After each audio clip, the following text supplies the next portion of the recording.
Happy Sunday. Where is my Happy soda? Sunday fun day. But yeah, we are back with some Sonic Adventure 2 Battle. Or as most people just simply call it, Sonic Adventure 2. Yeah.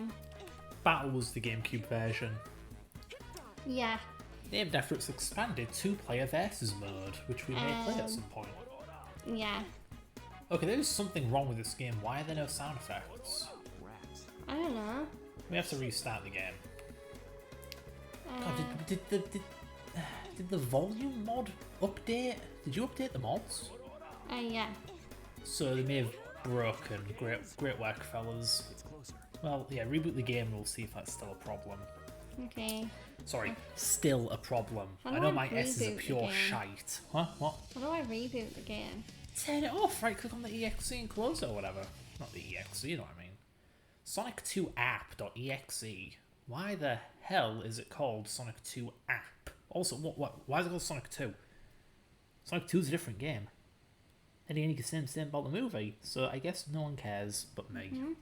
As per usual, the only one who cares is me. Crippling depression. Wait a minute. Shadow's like got a mouth. I swear that's not there in the like GameCube version. Get rid of that mouse. How's that on the string? That was weird.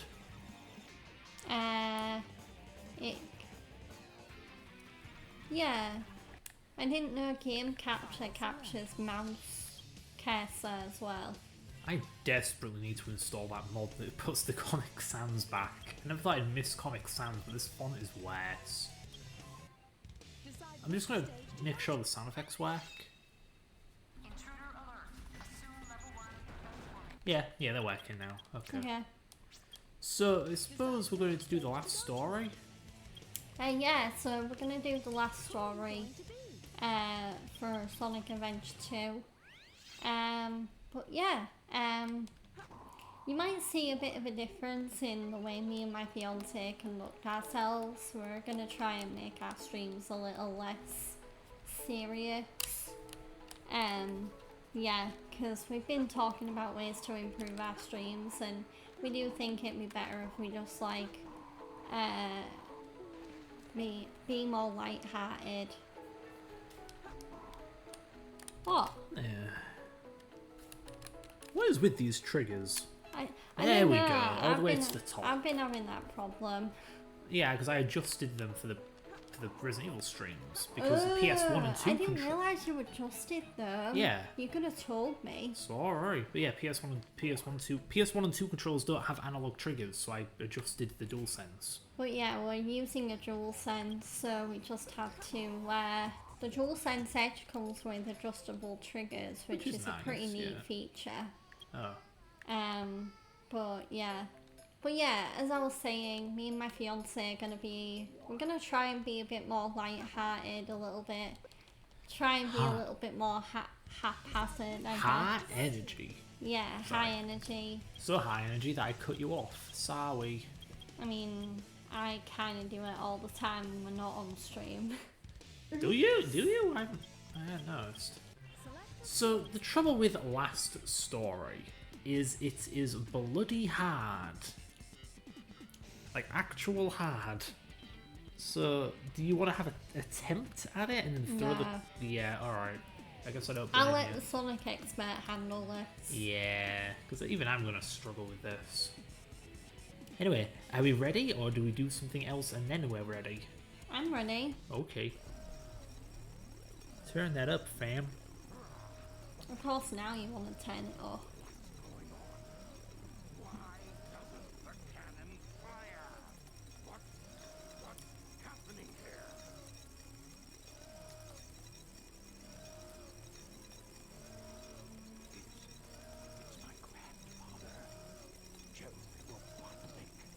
Oh my god.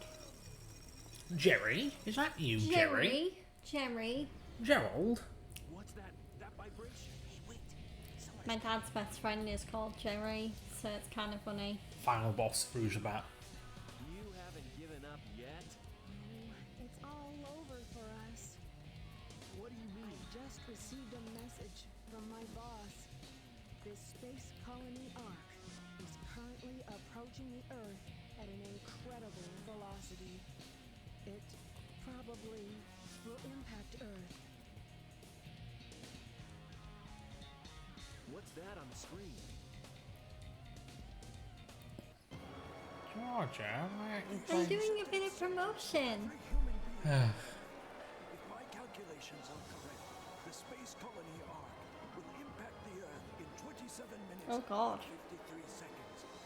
All of you will be destroyed, along with your beloved planet Earth.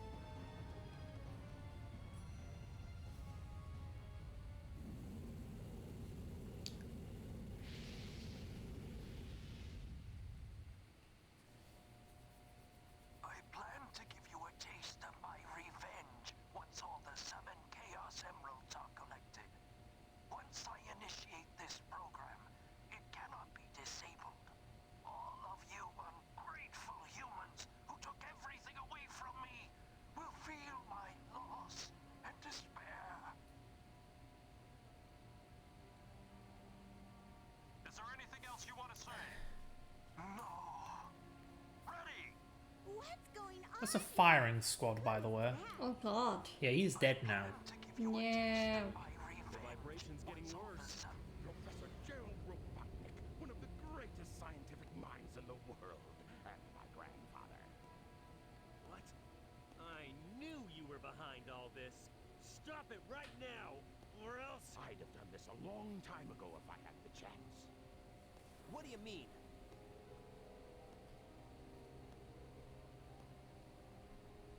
You're pretty persistent for a hedgehog, aren't you?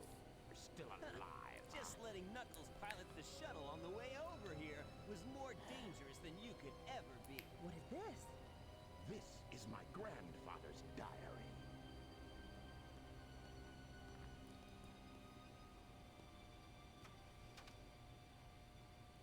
The grandfather's I don't diary. know what happened Oh, or no. what went wrong. Come on, Georgia, this is the one fucking. Ugh. The ultimate life form? I thought it would be something that would benefit mankind, but then the military guards landed on the colony that day. They were sent to destroy the research project that I had been working on.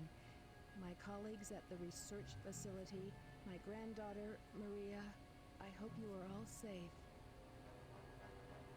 The colony was completely shut down, probably to keep the prototype from falling into the wrong hands. Into the wrong hands. The ark was shut down under the premise that there had been an accident. I found Maria's name among those who died when the ark was Maria? shut down. Oh no.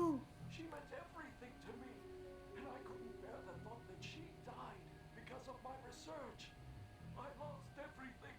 I had nothing more to live for. I went insane. All I could think about was to avenge her. Somehow, some way. I got scared as I no longer was able to control my thoughts.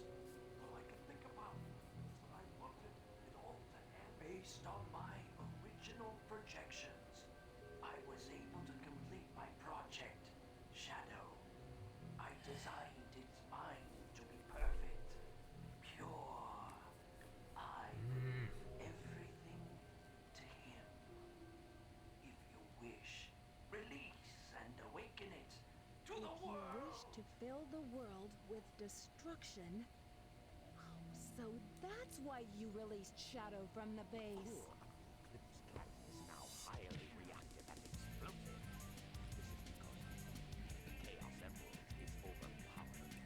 If the colony collides with Earth, it will shatter it to pieces. Hi Con, I've been good, thank you. That mad scientist. That should be you, right? We have to stop the space colony now. The space colony arc position may have shifted due to the amount of energy given off by the emeralds. We have to stop the energy. But how? That's it. There is a way to stop the energy. We have to use your emerald. You're the one that told me that the Master Emerald has the power to stop the Chaos Emerald. That's right. If I use this, I just might might be able to stop the Chaos Emerald. The reaction of the Chaos Emeralds is moving toward the cannon's core. It may be too late. There still may be some time left. If we pull together, we might be able to get to the shortcut that leads to the core.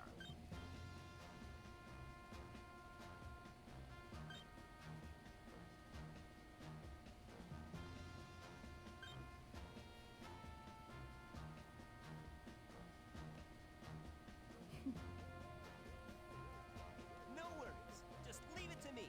I'm the world's fastest hedgehog. Hey, let's get to work. Jeez Louise, you need to save the fun stuff for like the one cutscene that isn't the full plot payoff. But yeah, I'm good. I'm good, thank you, Con. I hope you are too. But yeah, the promotion is done now, Yeah, so good. yeah, I can focus. God, I wish this thing was quieter.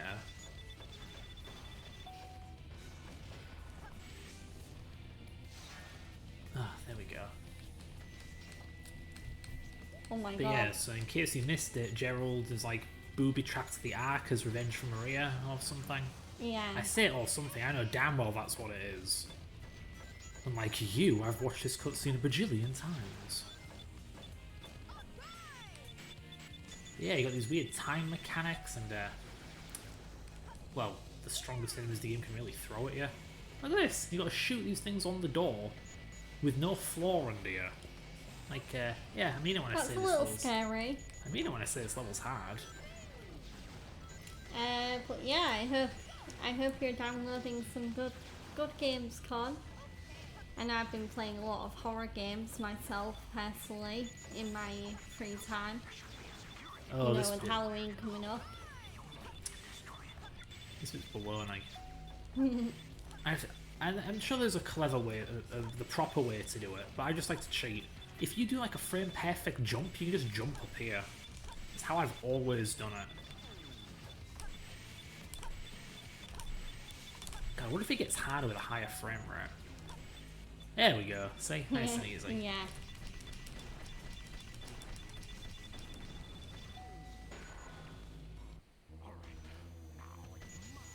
But yeah, switching between characters mid-level. This is unique. Yeah. Oh god, where have I seen that done before? I feel like that's a very super massive games thing that they do, like with Yeah. Yeah. Until Dawn and the Dark Pictures anthology. They've really liked making you switch characters, especially like in the finale where it gets really intense.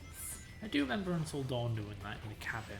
Yeah, that cabin finale in Until Dawn, where you have to literally That's good. save all the characters by not moving an inch is, yeah, that might be the most terrifying sequence I've ever played in a video game. Huh. Just because I have to stay deadly still, otherwise it's literally going to be deadly to...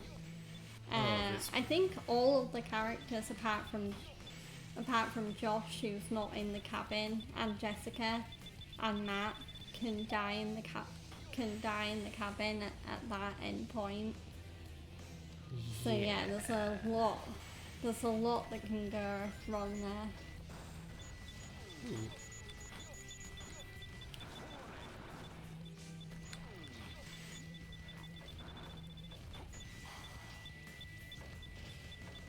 Yeah, you really got to make use of these time freezing things. Yeah. No! Oh well. Oh I no! don't think there's anything really important in there. Was Would have that been nice. chaos? Yeah, artificial chaoses. Yeah. This is something the game only implies, but apparently Gerald and the others were researching Angel Island or something. Yeah. It's where the theory that Sonic is, or Shadow's based on Sonic comes from. Ugh. So, yeah. Artificial chaoses are annoying. You can't hit them until they expose their weak spot. Yeah. How very Mario.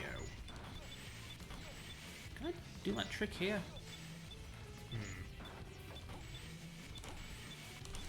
I don't care, game. Just let me choose it. Oh, I suppose I can do this. This block will go up. Will it? Yeah, there's arrows on Oh, it. there we go. That was close.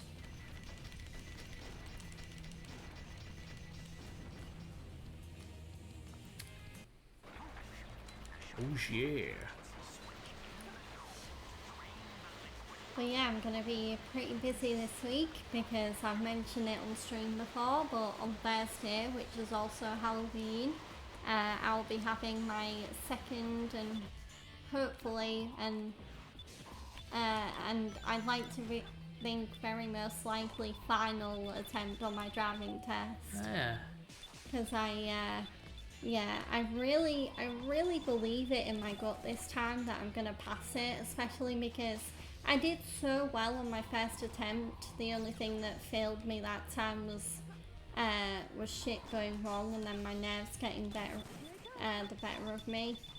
Whereas this time, because I know what to expect, and I've also been practicing like crazy this time, I really think I've got it in the bag. So yeah, chances are when I stream on Thursday, I will be the new holder of a full driving license, hopefully. And if I am, then I might make my Thursday stream a very special celebratory one. Because it is a big thing to get your driving license. Yeah. So here's something I've literally never done before. We have missed several character upgrades. Some of them we have to go back and get. Is that your fault or my fault or? Well, as I was saying, some of them you have to go back to get, like you have to revisit previous levels and use abilities you got in later levels to get the new abilities. But we missed one in Aquatic Mine, which was your level. Yeah. It was an air bracelet to let Knuckles breathe underwater. Without it, we're going to have to beat the level with limited oxygen, which I have never done before. Yeah. And this level is kind of scary. Or sub-level, whatever you want to call this. But no, Con, I meant driving test, not drowning test. You thought I said drowning test. Oh dear. I'm a very good swimmer, I'll have you know. Oh good, that makes two of us. Yeah, so I won't drown. Oh, and like Knuckles. Yeah, Just do, poor Knuckles. Yeah, I got stuck on this level as a kid. And so it was my cousin Ryan who said, you know there's an air necklace upgrade, right? He had to show me where it was. Yeah. Yeah. Oh, I'm drowning. Okay. Oh no! Get the bubble. There we go. Wobbles. I like this song. Oh wait, I have to freeze time, don't I? I'm rusty.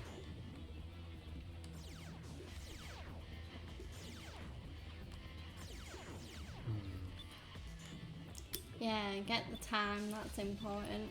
I wonder if freezing time freezes your drowning.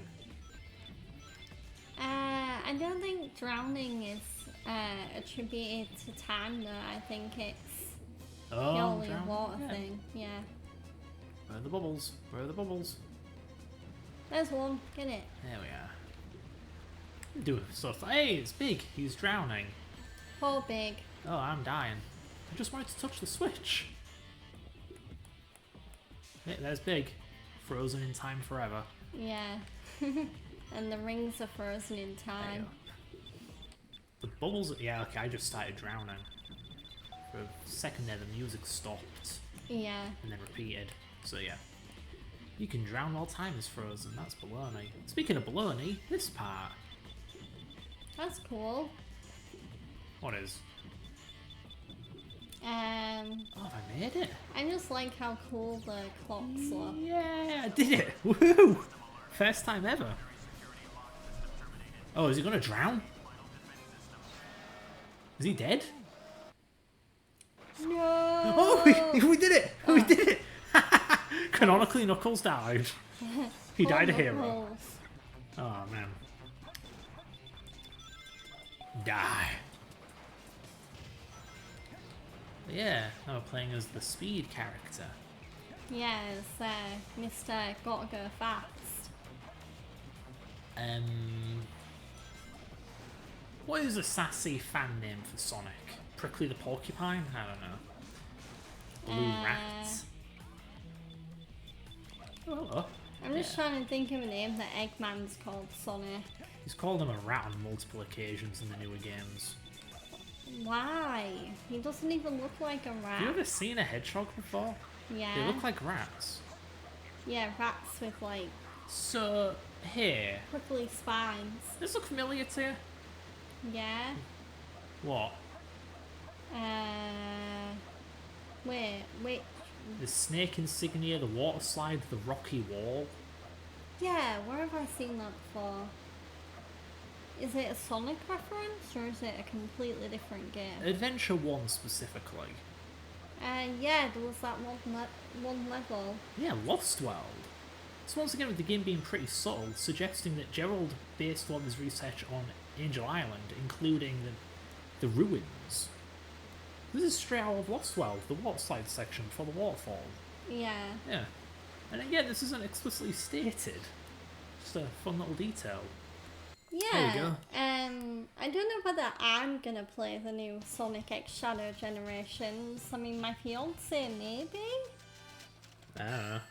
I mean, I know it's gotten really good reviews. So yeah, I mean, me and my fiance might give it a shot, but yeah. I've been meaning to get around to it. Maybe the first adventure-ish Sonic gameplay since, what, 06? So I'm Yeah. looking forward to that.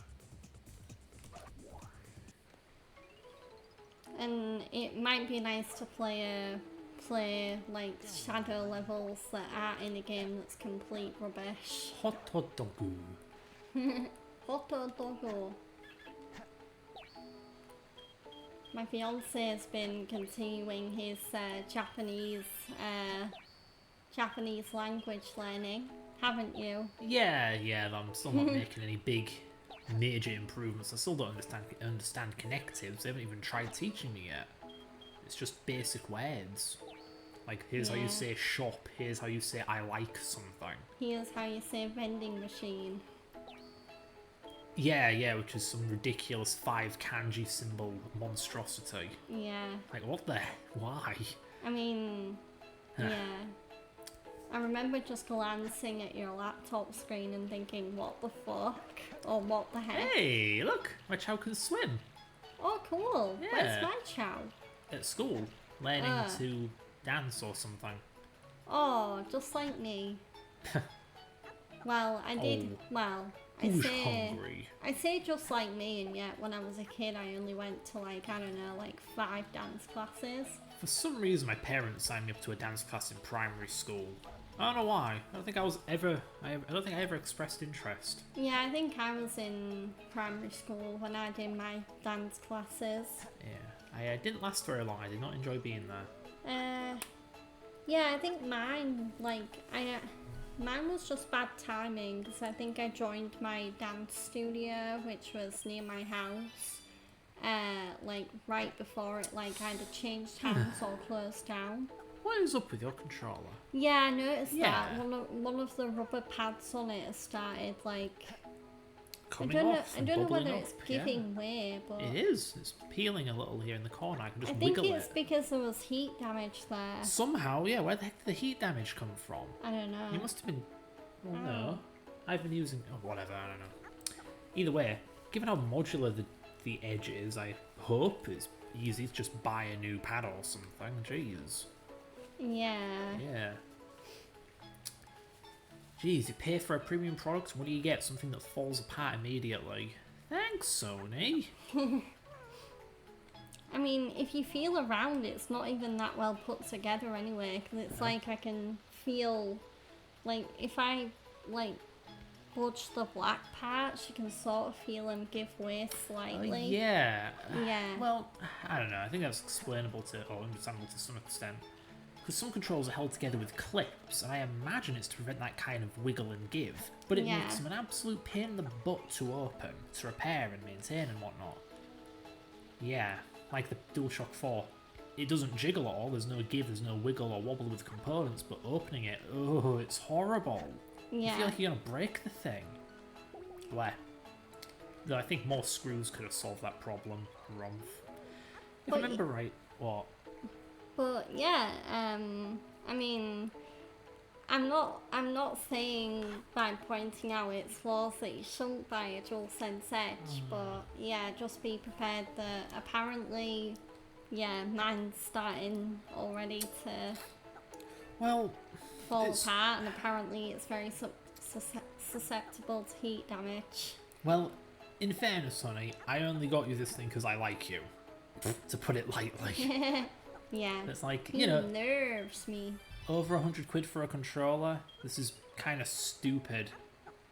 But it's like Yeah, it's that, or you get a DualSense which gets stick drift within a fucking month, and yeah, stick drift is the worst. I don't know if anyone else has had to deal with just- stick drift like- in the chat where like your character just moves without you doing anything or something wild like that. But yeah, it's very annoying. the thing is, this is not some mystery. The mechanics of it are well understood. There are different analog stick technologies, some of them which they wear on themselves. Some operate by rubbing, and Yeah. obviously rubbing is a bad thing for, well, anything mechanical. Older analog sticks, like the PS3, used magnets. There was no physical contact between components, so they lasted basically forever. Granted, I'm not an expert, but this is just like hearsay. Anyway, yeah, DualShock 4 question mark and the DualSense, they just use this stupid rubbing technology. Yeah, Yeah, and the DualSense Edge, despite its goddamn cost, if I remember right, it doesn't come with that older style of joystick, analog stick. No, it's still using the crappy technology. It's like you pay all that money just to get two sticks, which are worse than the kind of thing you get in a 20 quid DualShock 3. Ridiculous. It blows my mind that third-party controller manufacturers are not flourishing right now. but yeah,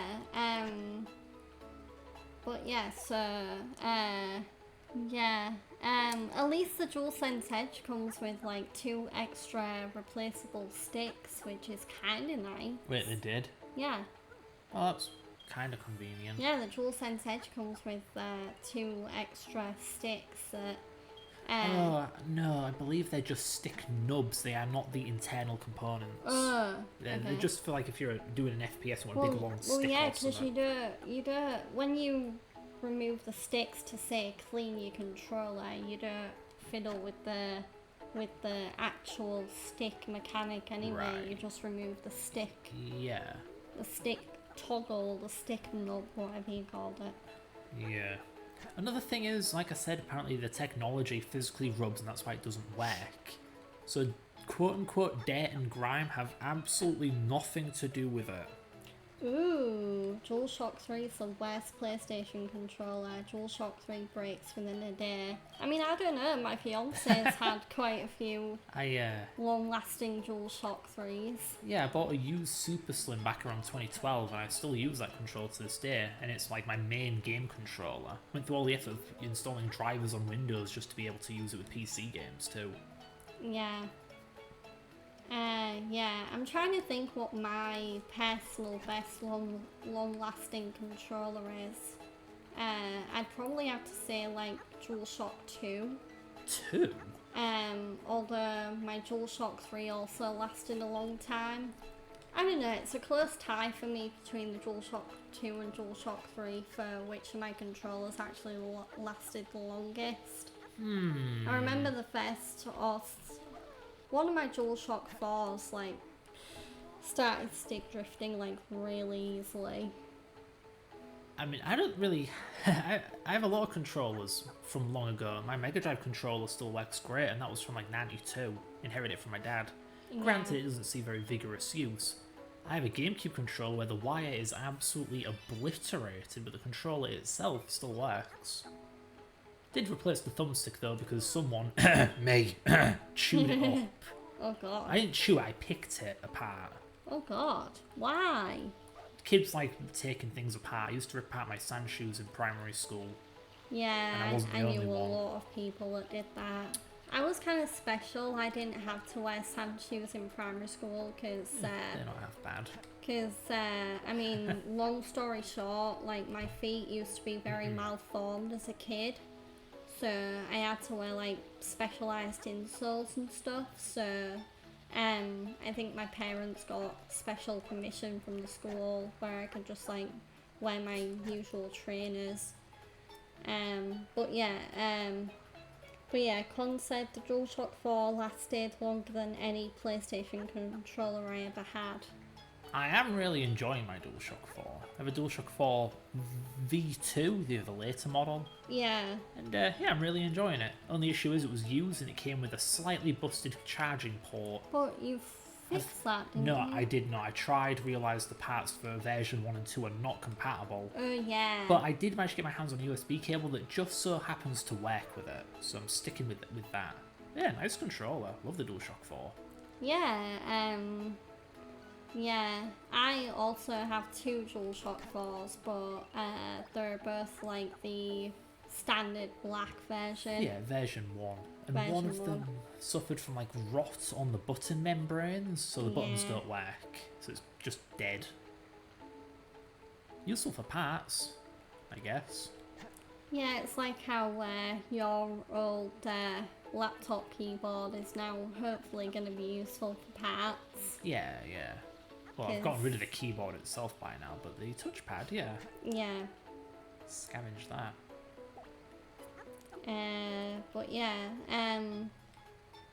But yeah, Con, I wonder if you're gonna play the new Sonic X Shadow, seeing as you asked us. I know there does seem to be a lot of people playing it.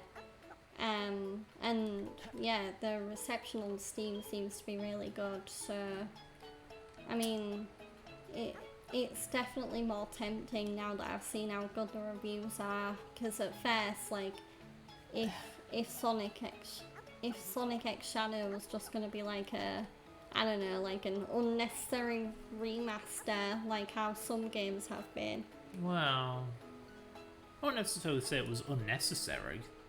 Well, actually, it kind of is, because if you have a 360 copy, you can play it on an Xbox One or an Xbox Series. If you have a PC copy, naturally, it works on any modern PC. It's just mainly for PlayStation players, I suppose.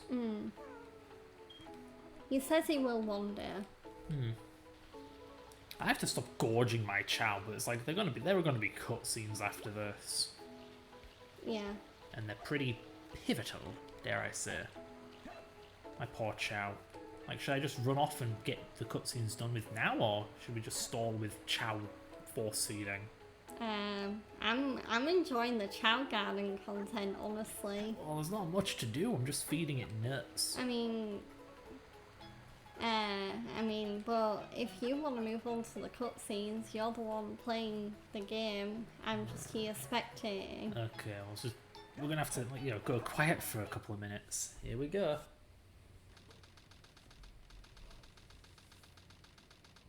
I hate it when they leave me behind. Look, it's Shadow.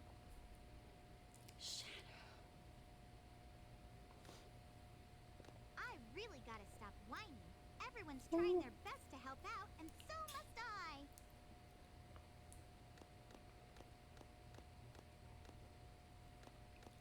Shadow, we need you. Please help us. It's all going according to plan. There's no reason for me to help them. Besides, there's no way to save anyone. There has to be.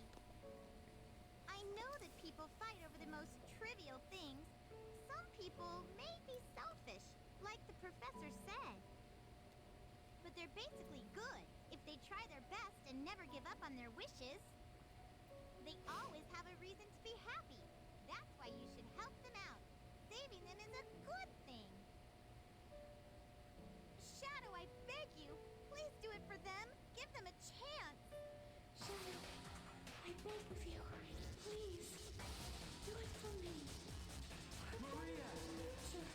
For all people who live on that planet, give them a chance to be happy.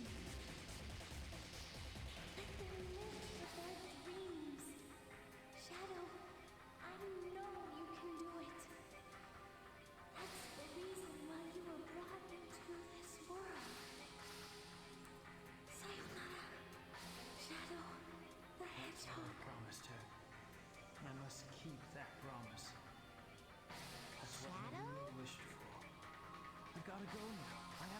promise to Maria and you. The translation might not make it that obvious, but Shadow just realised Maria didn't want vengeance. She wanted everyone to be helped by Shadow, not killed. Yeah, so... Oops. Because he And Amy helped him realise that, obviously. Yeah. By talking a lot like Maria. Yeah. They probably Never thought about designed that, the core actually. like the shrine Yeah. to harness the power of the Chaos Emeralds.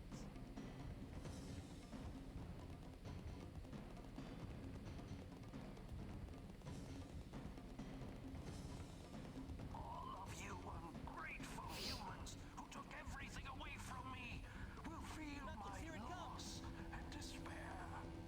All of you ungrateful humans who took everything away from me will feel my loss and despair. What the fuck? I mean, what the heck? Could this be the prototype of the ultimate life form that was supposed to be encapsulated? Leave this one to me. Shadow, what are you doing?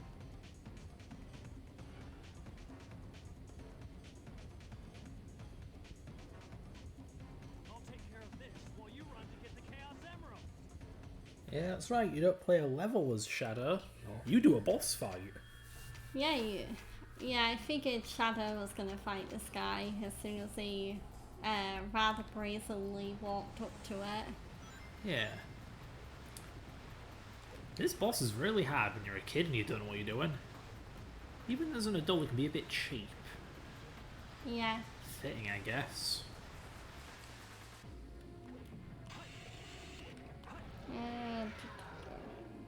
But yeah, this abomination is like Shadow's prototype. Yeah. I wonder what animal it's kind of meant to be. It kind of reminds me of like a salamander. You're exactly right. Sonic X claims that it's a salamander. Yeah. What is it with like salamanders being like massive bosses in video games? I mean, there's this, and then there's and then there's Delaga. Don't they have like a weird metabolism or something? Like they can regenerate or something? I think so. But yeah, there's this one, and then there's Delaga from Resident Evil 4. Yeah. Which, yeah, both versions of that boss in the original and the remake are really cool. By the way, avoid that little trench. That will insta-kill you if you fall in it. Ooh. Brutal. Pro tip Yeah. from the Sonic expert. When I was a kid, I did not know you were meant to roll under these. I thought you had to just dodge them.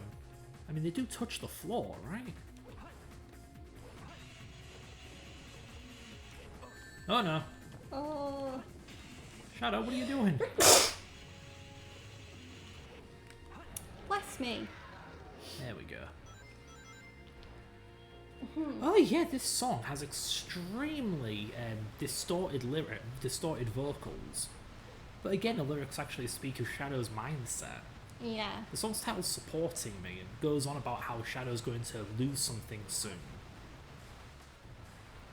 The common interpretations I've heard is that it's about Maria. How with the whole Maria thing concluded, Shadow doesn't really have anything supporting him anymore, no reason to go on. Yeah. Once this is done, what does he have left? It's also like a clever wordplay because this thing has a life support system on its back. Yeah. So the whole supporting me thing is, I guess, some kind of an analog between Shadow and this thing. Again, it's just a lot of detail for a flipping Sonic game. I like it.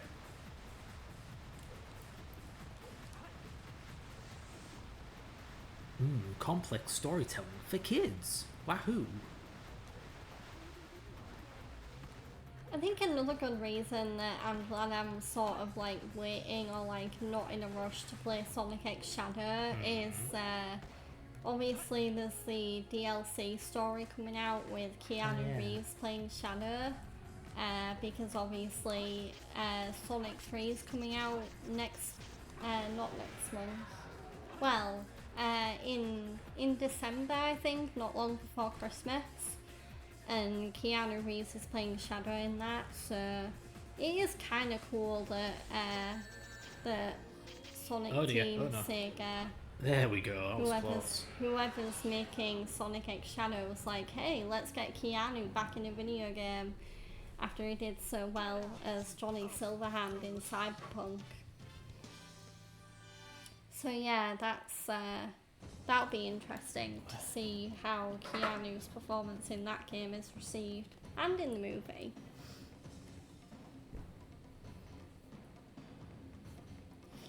Oh. Chaos Emerald! That's the Master Emerald. Oh yeah, the Master Emerald. This is what Tikal was saying in Adventure 1. Let's throw it back. Is the one that unifies the chaos. Only you can do this. Stop the Chaos Emeralds.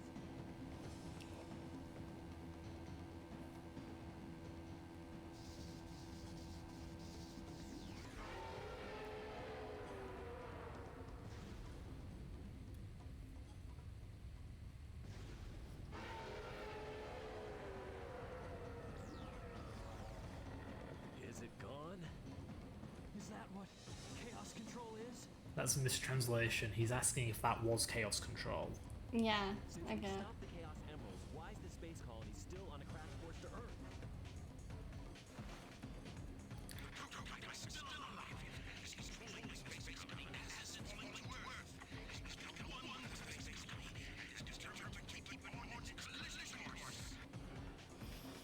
Sonic?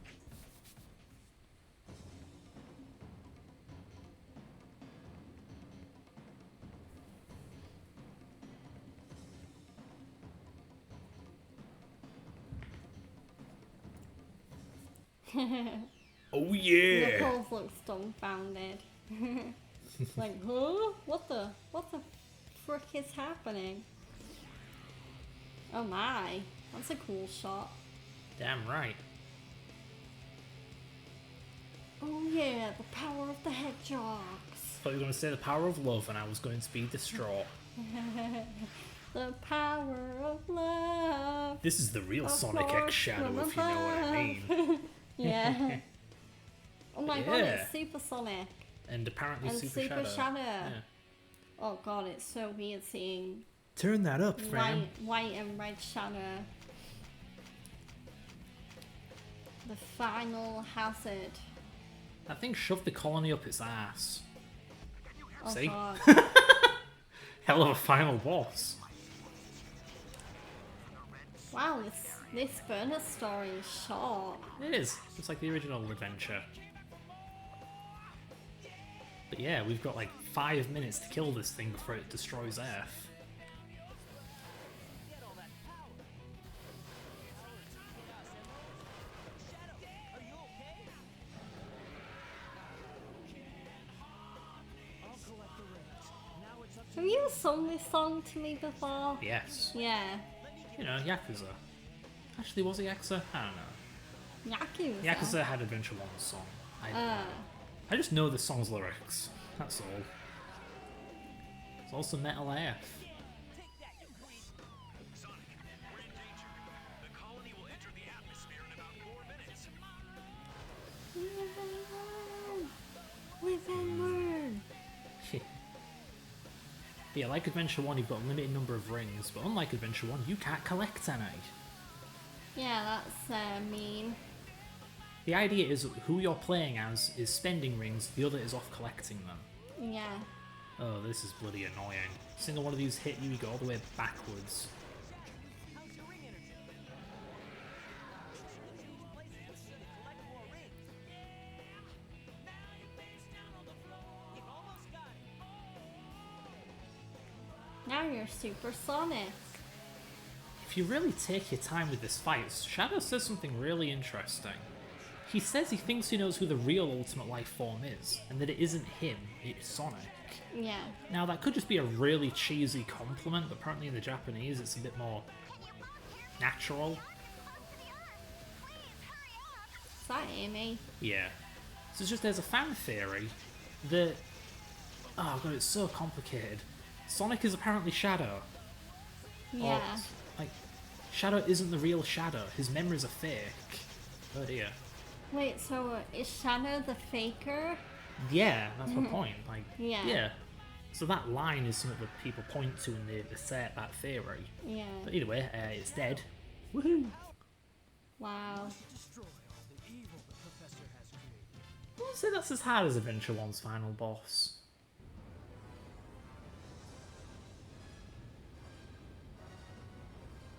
Oh my god, it's so bright. No way that's getting through. Shadow, I beg of you, Maria, give them a chance to be happy.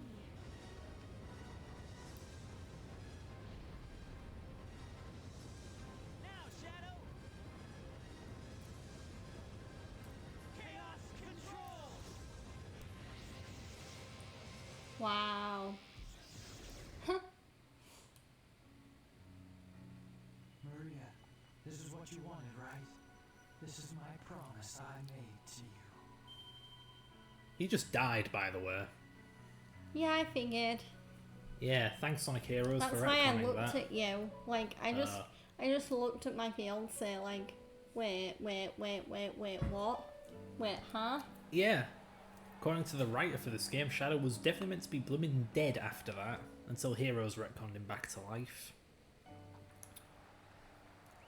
Wait, so Heroes basically retcons this game Kinda. by yeah. bringing him back. Well, to be fair, Heroes leaves it as an open mystery. It suggests that maybe that isn't really Shadow but a robot, but Where is Shadow? the Shadow game cements it. Yeah. Yeah. It's nice to see a character's death treated with some acknowledgement. Really think Yeah. After the Gamma. professor created him, Shadow, to carry out the revenge on all those who live here on Wait, Earth? what? He was what he was.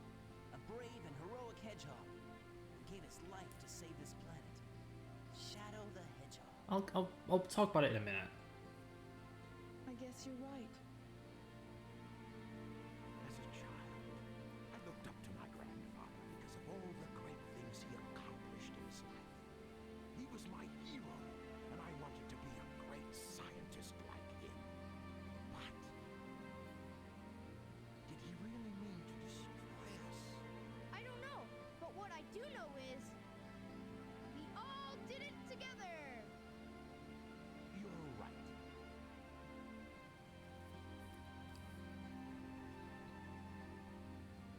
So what's next for you, Rouge? Off again to find those jewels you love so much? Nah, I think I'm gonna give up this line of work. Too much work for too little pay. Anyway, I've got something better than jewels that I'm thinking about right now. It'll all work out. You'll see. If you say so. Created the ultimate life form. What's the matter, Sonic? Oh, it's nothing. Come on, let's go home. To the planet as cool and blue as me.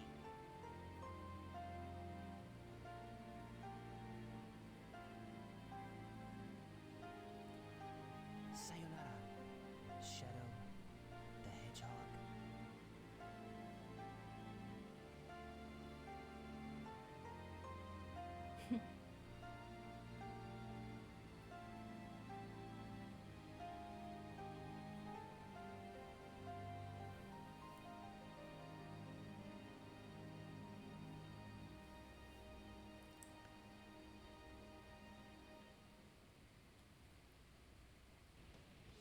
But yeah, that's it. Woo! Yay. Yeah, what caught me off guard there was the question Rouge asked. Maybe it's a mistranslation, but she asked if Sonic thought Shadow was really created by Gerald to take revenge on the world. Yeah. But Shadow was made before Maria was killed. Which seems to be more evidence that there's this implication that the Shadow in this game isn't the original Shadow. Yeah. That this was one... Because think about it. How did Gerald program Shadow if Maria shot him out of the colony? The fan theory is that the original Shadow was actually Sonic. And I don't know, he's got amnesia or something. And after the original Shadow was lost, Gerald made another Shadow, gave it fake memories, including fake memories of Maria wishing for vengeance, Yeah. made it think it was the original Shadow and set it on, a murderous death quest or whatever. Yeah. It's just so bizarre because that theory is actually a recent thing that I've learned. So going back and playing this game with it in mind is like, oh my god, they're right. Yeah. Yeah. Yeah, I liked that game. It is rather nice. Yeah. What did you think? Well, I mean, I enjoyed the easy levels when I played them. Alright. I think this has a better story than Adventure 1. I can't blame you for that, yeah.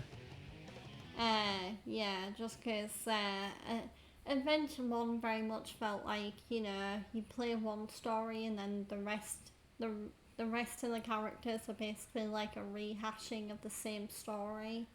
Yeah, the story's a bit too non-linear and you have to read between the lines. Rest easy. Okay. Like a guardian angel. That's a pretty cool image of Shadow. I remember there being an interview with the writer a few years back where he admitted he felt quite a bond with Shadow, being a character that he created and gave motivations and stuff. Yeah. So yeah, the writer was passionate about his characters, that's for sure. But yeah, with that done, there's no more game, you know, storyline. Now it's just the road to 100%. Yeah, so just because we've done the story, we're not going to be done with this game. My fiance really wants to 100% complete this game. Yeah, unlike Adventure 1, there's a bit more variety to it. In Adventure 1, it's just do every level 3 times with very basic challenges that don't change the game at all if you're good enough. Yeah. And do the Chow Garden in the Chow Garden Adventure 1 in DX, it's bare bones. Like, the mechanics are deep, but the way you explore them is too samey. Yeah. It's a grind fest, even more so than Adventure 2. The Chow Garden in this game is still a bit grindy, but it's probably the best Chow Garden that's ever existed. And additionally, there's also actual levels to deal with. Yeah. Yeah. With that said, is there anything we can do with our Chow? Obviously, I'm leveling up Hot Dog, or Hotodogu, however you want to pronounce it. Hotodogu. Hotodogu. Hotodogu. Yeah. It's weird because native Japanese speakers blare their syllables together. Yeah. So I do wonder how, in the Japanese tongue, Hotodogu is pronounced. But It's anyway. like how, as an example, like Tetsu, Tetsu, Tetsu, Tetsu would be Tetsu, Tetsu, Tetsu, Tetsu. Like, they don't really pronounce U's. Yeah. So I'm going to start off with this go-kart level because they're some of the hardest in the game. Like, don't touch the wall, don't crash into other drivers. Yeah. And because they're such a unique gameplay type, I don't really have much experience with them. It's like Crash Bandicoot 3, so many gimmicky levels that it's kind of hard to be good at them because you have so little experience with them. Yeah. Yeah, so I just want to get these weird, annoying ones out of the way. They're not bad, but when you're going for 100%, they are one hell of an obstacle. Yeah. Sorry, one heck of an obstacle. If I keep talking like that, I'll be going straight to heck. Allegedly. I mean, this is like a misconception or like a common point I just want to make, but driving in video games is not like driving in the real world. It's oftentimes not believable. I do wonder how you'd feel about GTA 4, because that game's car controls and physics are very polarizing. Some say they are extremely realistic, others say they are just horrible, like you're driving a bathtub on wheels. I mean, I have been meaning to try GTA 4 at some point because, I mean, I tried GTA 3, but that game is just too hard and also too simple at the same time. That's the definitive edition. They cranked up. You don't have enough health. Yeah. They've reduced your amount of health to make it like GTA 5, which sucks because I bloody hate GTA 5. Why the hell? Rip.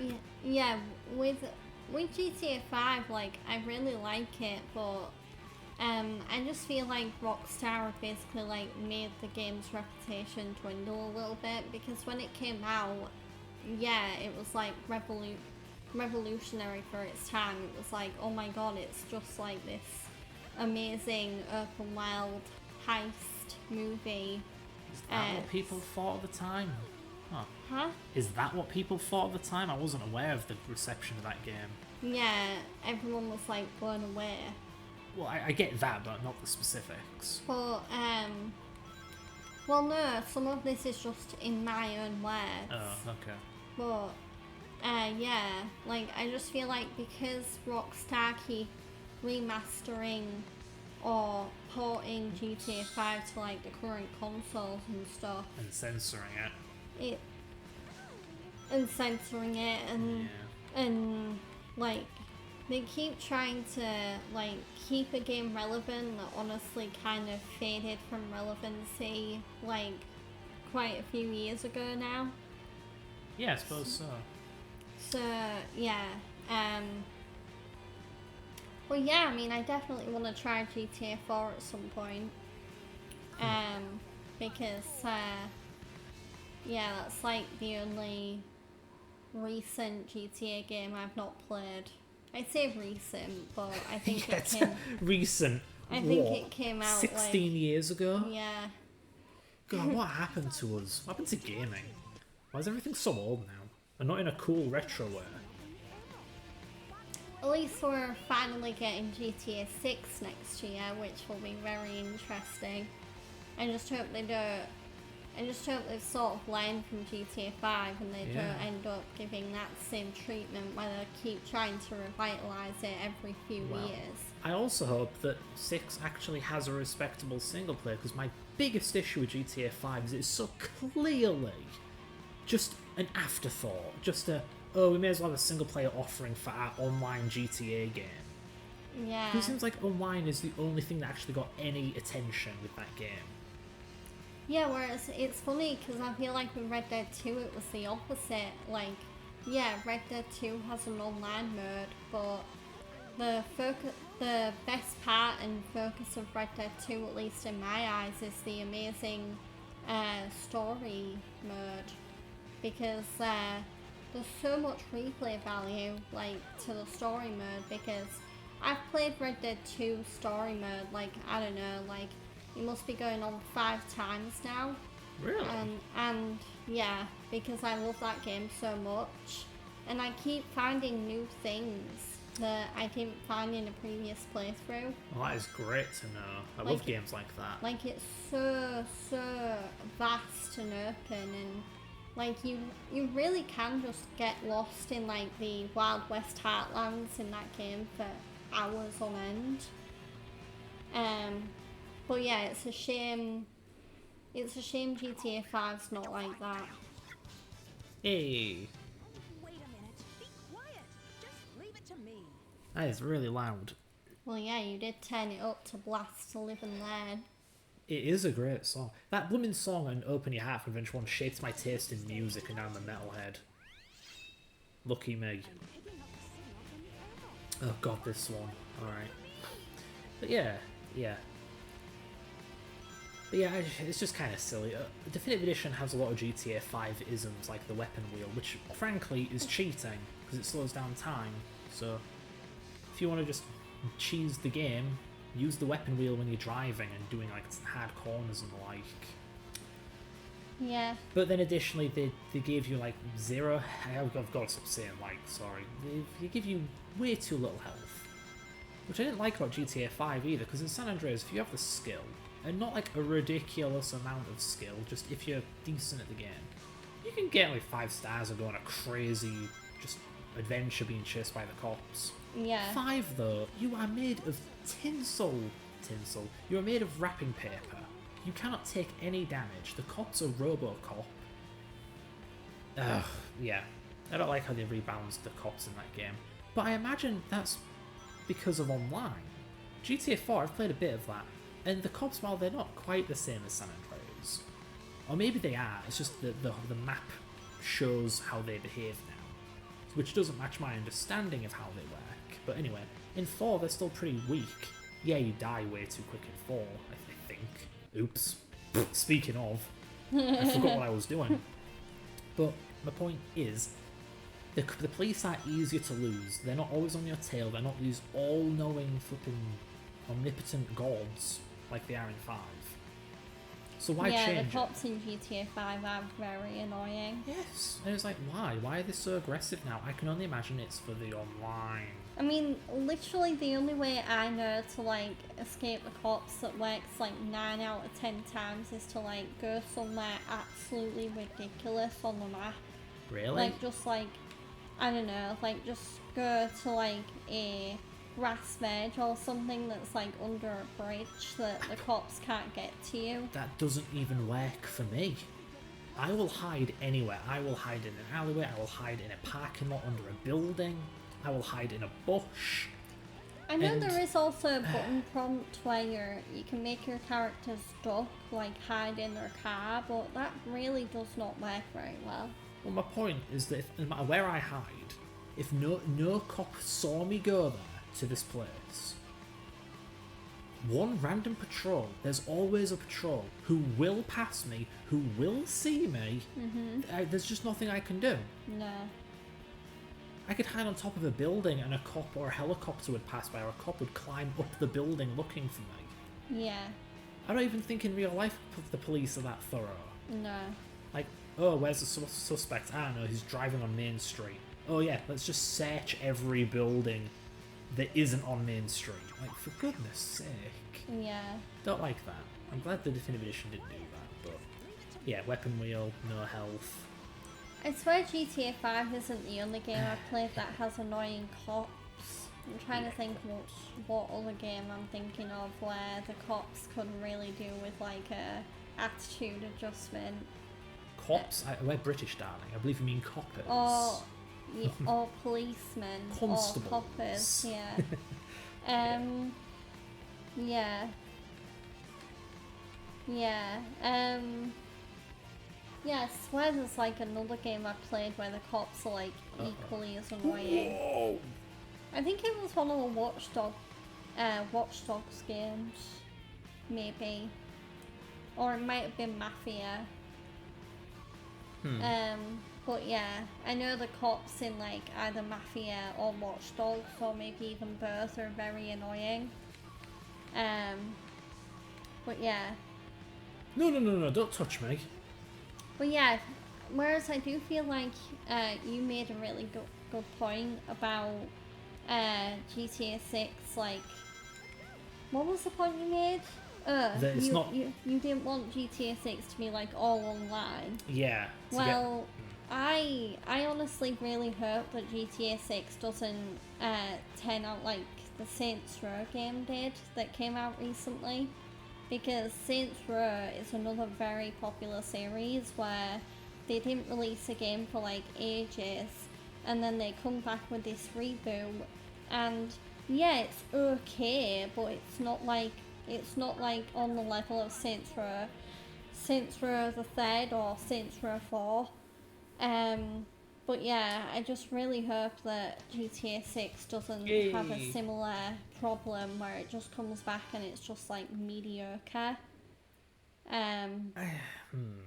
So yeah. Given the quality of Red Dead Redemption 2, I don't think Rockstar are short of talent and money. That's true. Whereas it seemed like the Saints Row reboot was lacking in both. Made by amateurs and didn't have enough of a budget to play test, or... It wasn't made by amateurs though, it was made by the same people that made the previous games. Made by the same company. Yeah. But was it the same people? Well, I don't know whether it was the same people actually, but yeah, I do know it was Volition or what. Is it Volition? Yeah, I think believe it's it was Volition. Yeah. And now they're gone. They folded, didn't they? So they must not have had much money. Yeah. If they couldn't survive one game somewhat tanking. I don't know whether they folded or whether they merged with someone else. Yeah, to be fair, I don't know. But yeah, but yeah, because I just remember playing the Saints Row reboot, and yeah, it was okay, but there was also a lot where I was like, oh, come on, this could have been done so much better. See, this is the difference between you and me. You play a game like that, and your take on it is it's okay. I play a game like that, and my take is it's dog shit. If it ain't great, I don't want it. Which is kind of like a weird thing, because like, you're a Sonic fan. Well, for the record, I hate most Sonic games. A lot of them are shit. The newer ones, you know? By newer, I mean post-90s. I'm not really a Sonic fan, I'm just like a casual Sonic gamer. Yeah. Meanwhile, games like Adventure 1 and 2, I admit they are very jank. But they're like a rough gem, in my opinion. Like, they're flawed. A lot of games... Come on, no game is perfect. But these games are quite flawed. But if you can just kind of deal with it, there's a good game waiting for you afterwards. Yeah. It's like how, Damn it! I kind of think about Simpsons Hit and Run in that vein. So anyone else that like grew up in the noughties, like me and Fred did, you'll know how much of a like cult classic game now that Simpsons Hit and Run is. But yeah, now I look on it and like I think it was Fred that really brought this to my attention, really. But yeah, it's very much GTA, but like Simpsons-ified.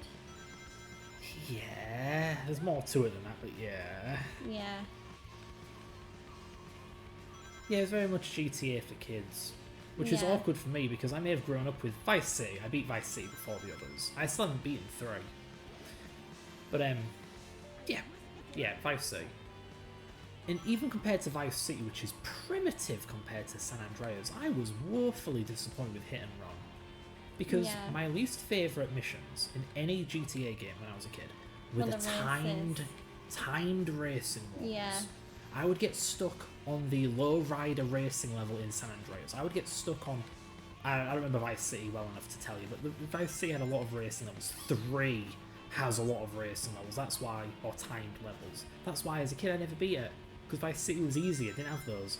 And Hit and Run is nothing but timed racing levels. Yeah, I mean, literally the last level of the first area where you play as Homer, it's literally a race against Principal Skinner, and oh my god, I literally, as a kid, could not do that on my own. I had to get my mum to help me, so the only reason I ever got to see, like, Bart's level is because of her. Yeah, that game... Yeah, that game was meant to be for kids, and yet its difficulty level could be enough to, like, even, like, stump adults, honestly. Well, genuinely, yeah, but to be fair, I was recently, years ago, I was playing it at my cousin's. He was playing the PC port. I could literally not beat the Java guy level. Oh yeah, the Java guy, yeah. Yeah, but to be fair, I remember that level. Yeah. Apparently that game completely breaks at high refresh rates, so there was a technical reason I couldn't beat the level. It was freaking out, glitching out, guy was too quick, the physics were wrong for my car, etc. Yeah. Still though, yeah, so how appropriate that even as an adult, albeit for different reasons, I couldn't beat the damned racing level because it was too hard. Yeah. Yeah. It's like, so like... Okay, why is it I can defend this and say, just look past the jank, it's good, but I can't do that for Hit and Run? I won't say I hate it because it's jank, I just don't like it because it's the most boring type of GTA level, back to back, in not even really an open world. Every world is a straight line, isn't it? Yeah, it's pretty linear. Okay, not a straight line, but a line. Or like a square. Every area in Simpsons Hit and Run feels like a square, where it's just like, oh, you race around it, and then, oh wait, oh, you're back at the Simpsons house, or oh, if you're in the second area, you might bump into Moe's Tavern over and over. I don't know. Yeah. So the point is, I think the GTA games were better. Even 3. At least 3 had other missions and had a decent free roam to it.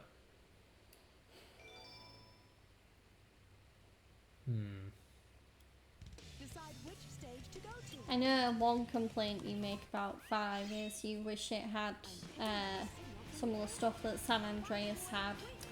Yeah, like, how do I put this? I skipped 4.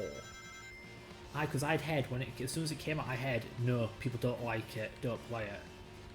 So I figured, alright, I won't touch 4. I'm happy with San Andreas. So I skipped it. And then when 5 came out, I thought, okay, surely Rockstar have taken on the feedback from 4, and this game will be better than 4. It'll have none of the mistakes that 4 made. And I mean, come on, we've leapt ahead an entire console generation. We've leapt ahead by, what was it, 8 years at the time? 2004 to 2012? I think GTA came out in 2013. Oh, well, close enough. Or 5 came out in 2013, Yeah, I mean. yeah. So, it's so much later. The standard for games have gone up so much. Like, nowadays, PS2 games are kind of archaic. Like PS1 games were in the 7th gen. Mm-hmm. Yeah. So, like, okay, this has got to be, if not better, then at least as good as San Andreas. I look forward to a big open world with plenty of optional stuff to do. With really fun driving mechanics and really fun cop combat, evasion, whatever. And then I pick it up, and what mechanics are still there have been butchered. A load of features are just missing. Things to do are just gone. Like, one of the first things I did in that game was I stole a taxi cab, and I did taxi cab driving mission things. Those are in 5. Oh. They're just like, they're a bit harder to find, I think. Because in San Andreas, I think you can literally just hop into any taxi and then go into taxi mission mode. That's what we can in 5 as well. But my point is, while it's there, it has been so neutered. Yeah. Yeah. Because in 5, all you get is chump change. I get it, it's realistic. Haha, I get it. Taxi cab drivers don't earn that, Georgia.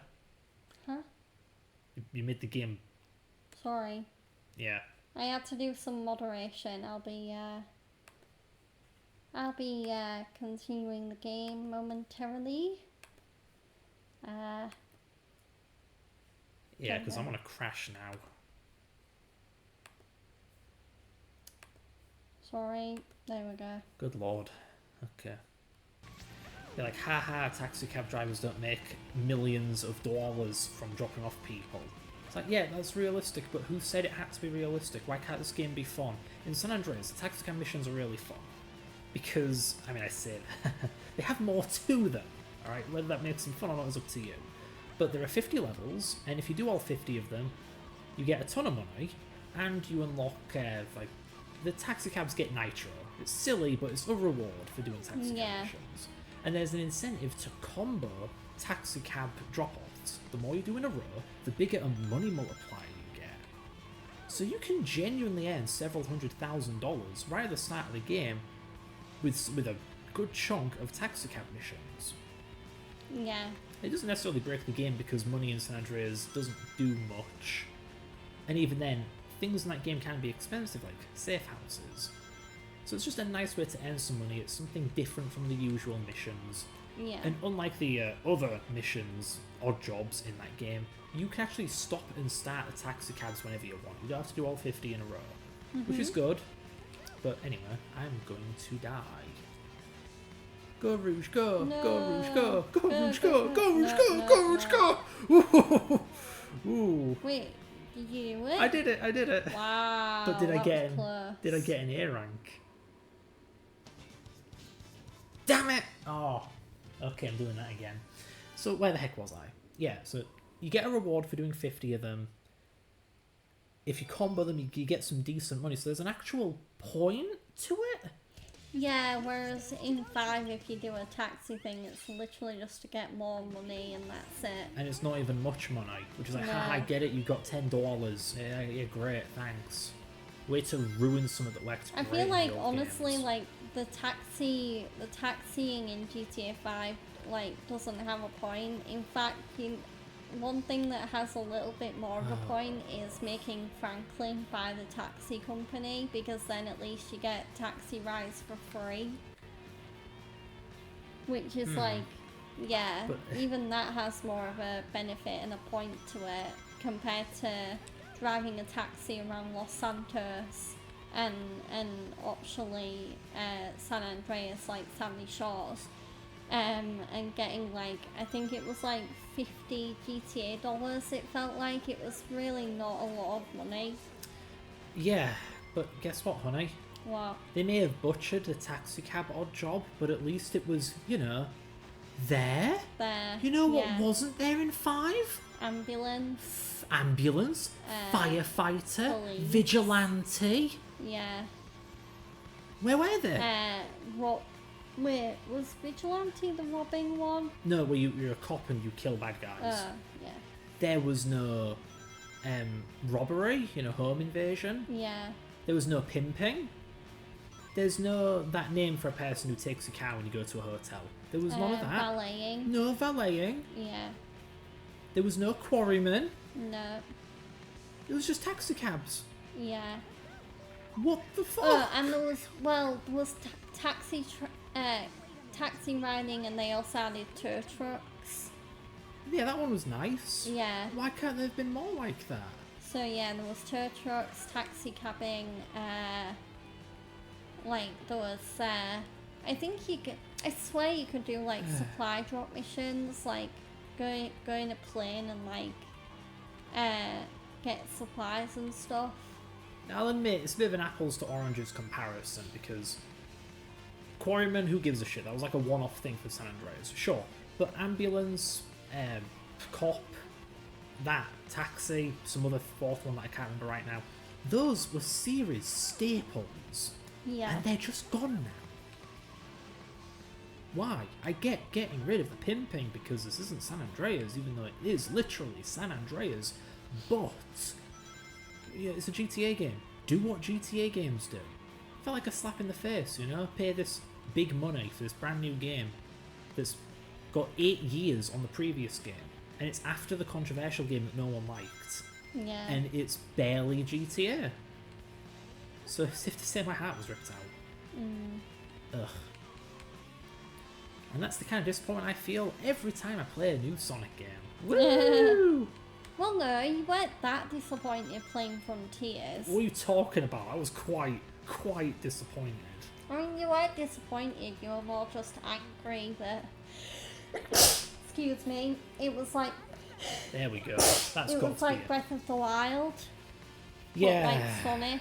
Yeah, like real original fellas. I love running around collecting medals and that's it. Bleh. Like, yeah, make Sonic run around in the real world and do puzzles and like do a plot where... There we go. I mean, where the plot was pretty... I mean, the plot seemed pretty bare bones to me from what I saw of it. Yes. Would you agree? Yes. More bare bones than adventure. Yeah. I suppose it's not saying much. It's as bare bones as Heroes? Yeah, I guess Heroes. The game that specifically didn't have a plot, because that was, it's meant to be like an old game, classic game. Yeah. One way to find out. Yeehaw. Oh right, I'm looking for the Chow. This is where the Mystic Light comes in handy. Playing this level is very on brand considering it's in Generations. Yeah. You know, I went into that game blind, Generations. Really? So I was so excited when I found out this was a level in it. Same for some of the bosses. Yeah. Though they disappointed. Leave it to me to take issue with Generations. But yeah, I don't like Generations that much. I like it, just not much. Yeah, it's just like, oh, okay, it's just like a bunch of classic Sonic levels. Completely butchered. In one collection. But we'll get to that when we get to that. Nice. I normally don't get that. Hang on, have I ran past the Chow? Maybe. I mean, this level is very fast and furious. I'm sure it's after this bit. Oh, Sonic, I did not want you to somersault there. Okay, it's right here. Don't go back! What are you doing? Oh, this is so slow. Sonic, how could you do this to me? Okay, so there we go. Yeah, this is really cryptic. This feels so old video game, you know? Just Yeah. find the hidden, stupid little mystic ruin, and then sing a tootly doot to it and do an obstacle course. This feels like Frontiers right here. Just doing an obstacle. God damn it. How am I supposed to... I will say Sonic? one thing I really liked from watching you play Frontiers is the boss fights, and the music in the boss fights was so good. Damn it. Yeah. I like it, but... I mean, it was very metal. I don't think Screamo is appropriate for Sonic. Screamer metal. Yeah, it is. That's what it is. Oh, it's also like modern new metal, so it sounds like Doom 2016. I'm so sick of that metal genre. It's so overdone because one game was popular. Ugh. I really hope when it comes out that Doom the Dark Ages has freaking amazing metal music, because it's literally a Doom game set in medieval, like middle-aged times. So Right, yeah. that is like just a premise that's weird to have like hardcore, like the heaviest metal ever. Heavy metal medieval music. Yeah. Ah, man. That's weird. It seems like they've retconned the entire Doom timeline or whatever with these new games, because Doom Guy was just some dude in the future in the original games. But now it's like he's ancient, he's from the bloody Middle Ages or something, or like he's been in hell for millennia? Like, wait, what, since when? He's just a regular dude like anyone else. I don't know. It's just, I have no clue what's going on with that because I don't stay in the know. Yeah, I don't know. I mean, I've never played the modern Doom games. I don't know if I ever will, honestly, because like I remember watching one of my favourite streamers play Doom Eternal, and I found it very hard to watch that game because the motion blur in Doom Eternal is very dizzying at times. Like, usually motion blur doesn't affect me that much, but in that game, like, it was almost nauseating to me at times for some reason. So, I mean, yeah, I could play the modern Doom games if there was an option to turn off the motion blur, which if there is, then great, but yeah, I definitely wouldn't play those games with the motion blur on. Yeah. What the heck? Oh. Oh, this is Jack.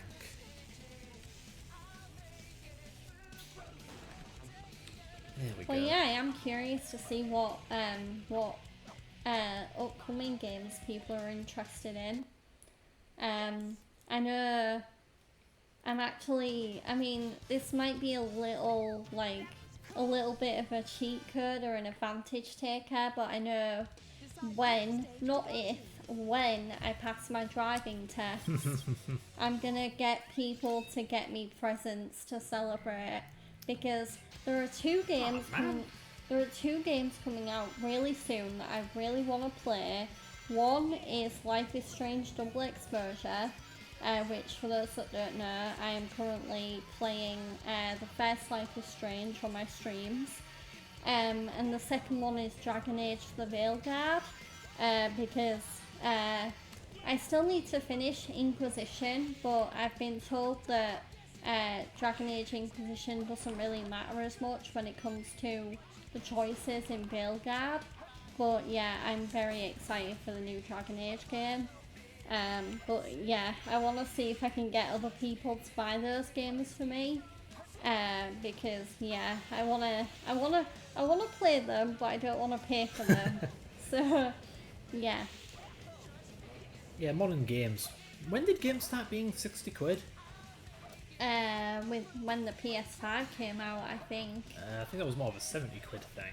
I swear they were 60 quid before that. It's just, when I was a youthful soul meandering around in the late 2000s, early 2010s, the most expensive game I ever bought was Super Paper Mario for 30 quid. And I thought that was a lot. Now it's like games are double. What happened? Like, sure, quite remember when I got to see Paper Mario, and it may not have been all that new. I swear it's Oh, because of the game engines and stuff being way more advanced now. Come on, Sonic. Go down. Hell yeah, that's a time-saving mechanic. Did I just see big? Was that big? I hope not. Game. I got stuck on the ceiling. There was no ceiling. Sonic. Whenever I see Sonic grinding on the rails like that, I just immediately get Tony Hawk flashbacks. Like, cause I was a big like Tony Hawk's American Wasteland player as a kid. I loved that game. And then I also played the remaster of Tony Hawk's Pro Skater, which is very, very good. I'm aware of at least one YouTuber who doesn't like those remakes. I don't know what his problems with them are though. It's strange to think there are apparently downsides to them. Did they get the physics wrong or something? I don't know, the physics seemed very good from what I played. Alright, how did that go? Ah, this one does the usual ranking, so it's good to get rings. What? Rank C? Yeah, what did I do wrong? Did I die? I don't remember taking too long. Did I miss the gold beetle? Should I have killed more enemies? Did I not grind enough? That was weird. Okay. Oh wait, do I have to like do this? No, that doesn't get me any points. This bullshit. It gets me some, but not enough. I was under the mistaken belief that each car that hit another car got you points. No, only the first car that you hit gets you points. Which is a shame because, I mean, come on, that's a good way to get points. It's a fun mechanic. Ball the cars into each other. Like, yeah. What are we talking about again? I lost track. Well, you were talking about how games are like 60, 70 quid now. Yeah. Yeah. Just because I fell out of gaming between 2013 and... I don't know, I'm still kind of out of it. So I haven't been paying attention to that stuff. So it's weird seeing how games are now.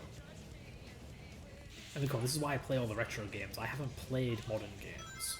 At least we have websites like CD Keys that are really good for buying like brand spanking new games at a great price.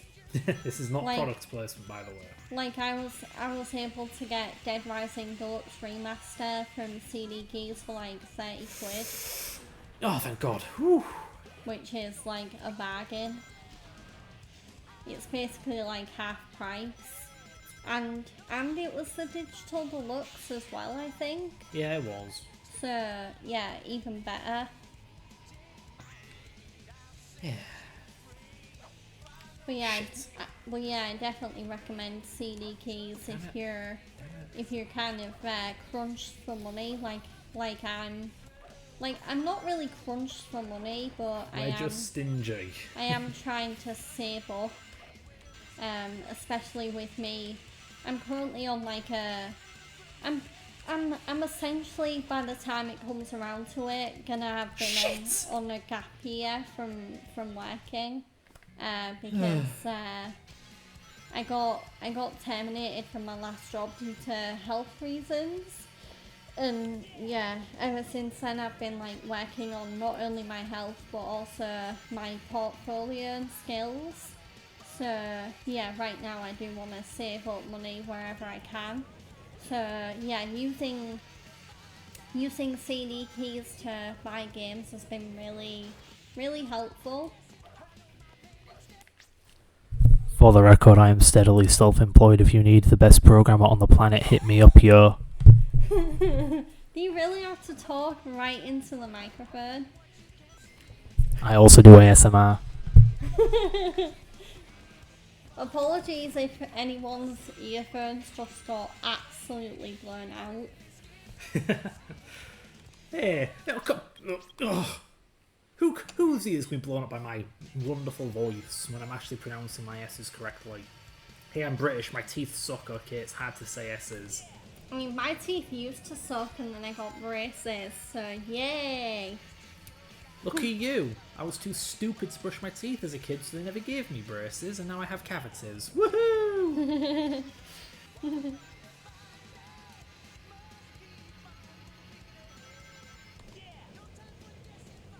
Is it really a stereotype if it's true? It is very interesting though how in Britain for dental care, like up until you're out of full-time education, you basically get free dental care here, and then you have to pay for it. Yeah. So yeah, I mean, it is very, very interesting now that I have to pay for my own dental care. Because it's like, oh, I miss the days when I was like young and naive and in school and I didn't have to pay for anything.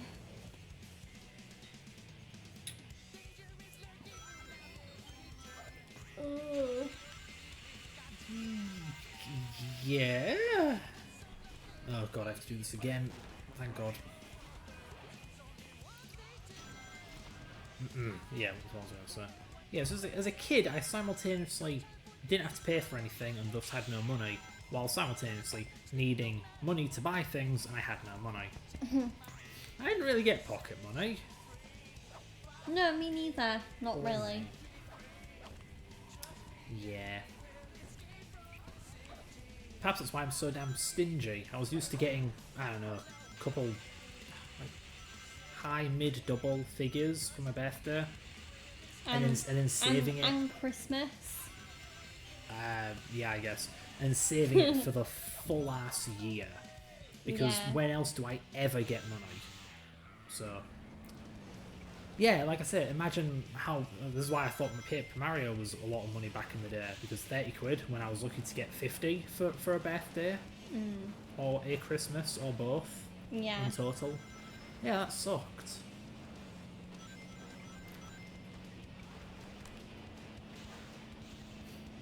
It's always weird when you hear about when YouTubers tell these kind of stories, but it's the other way around. Like, oh, when I was a kid, I got $20 in allowance every month. I'm like, okay, Richie, no wonder you're a successful YouTuber.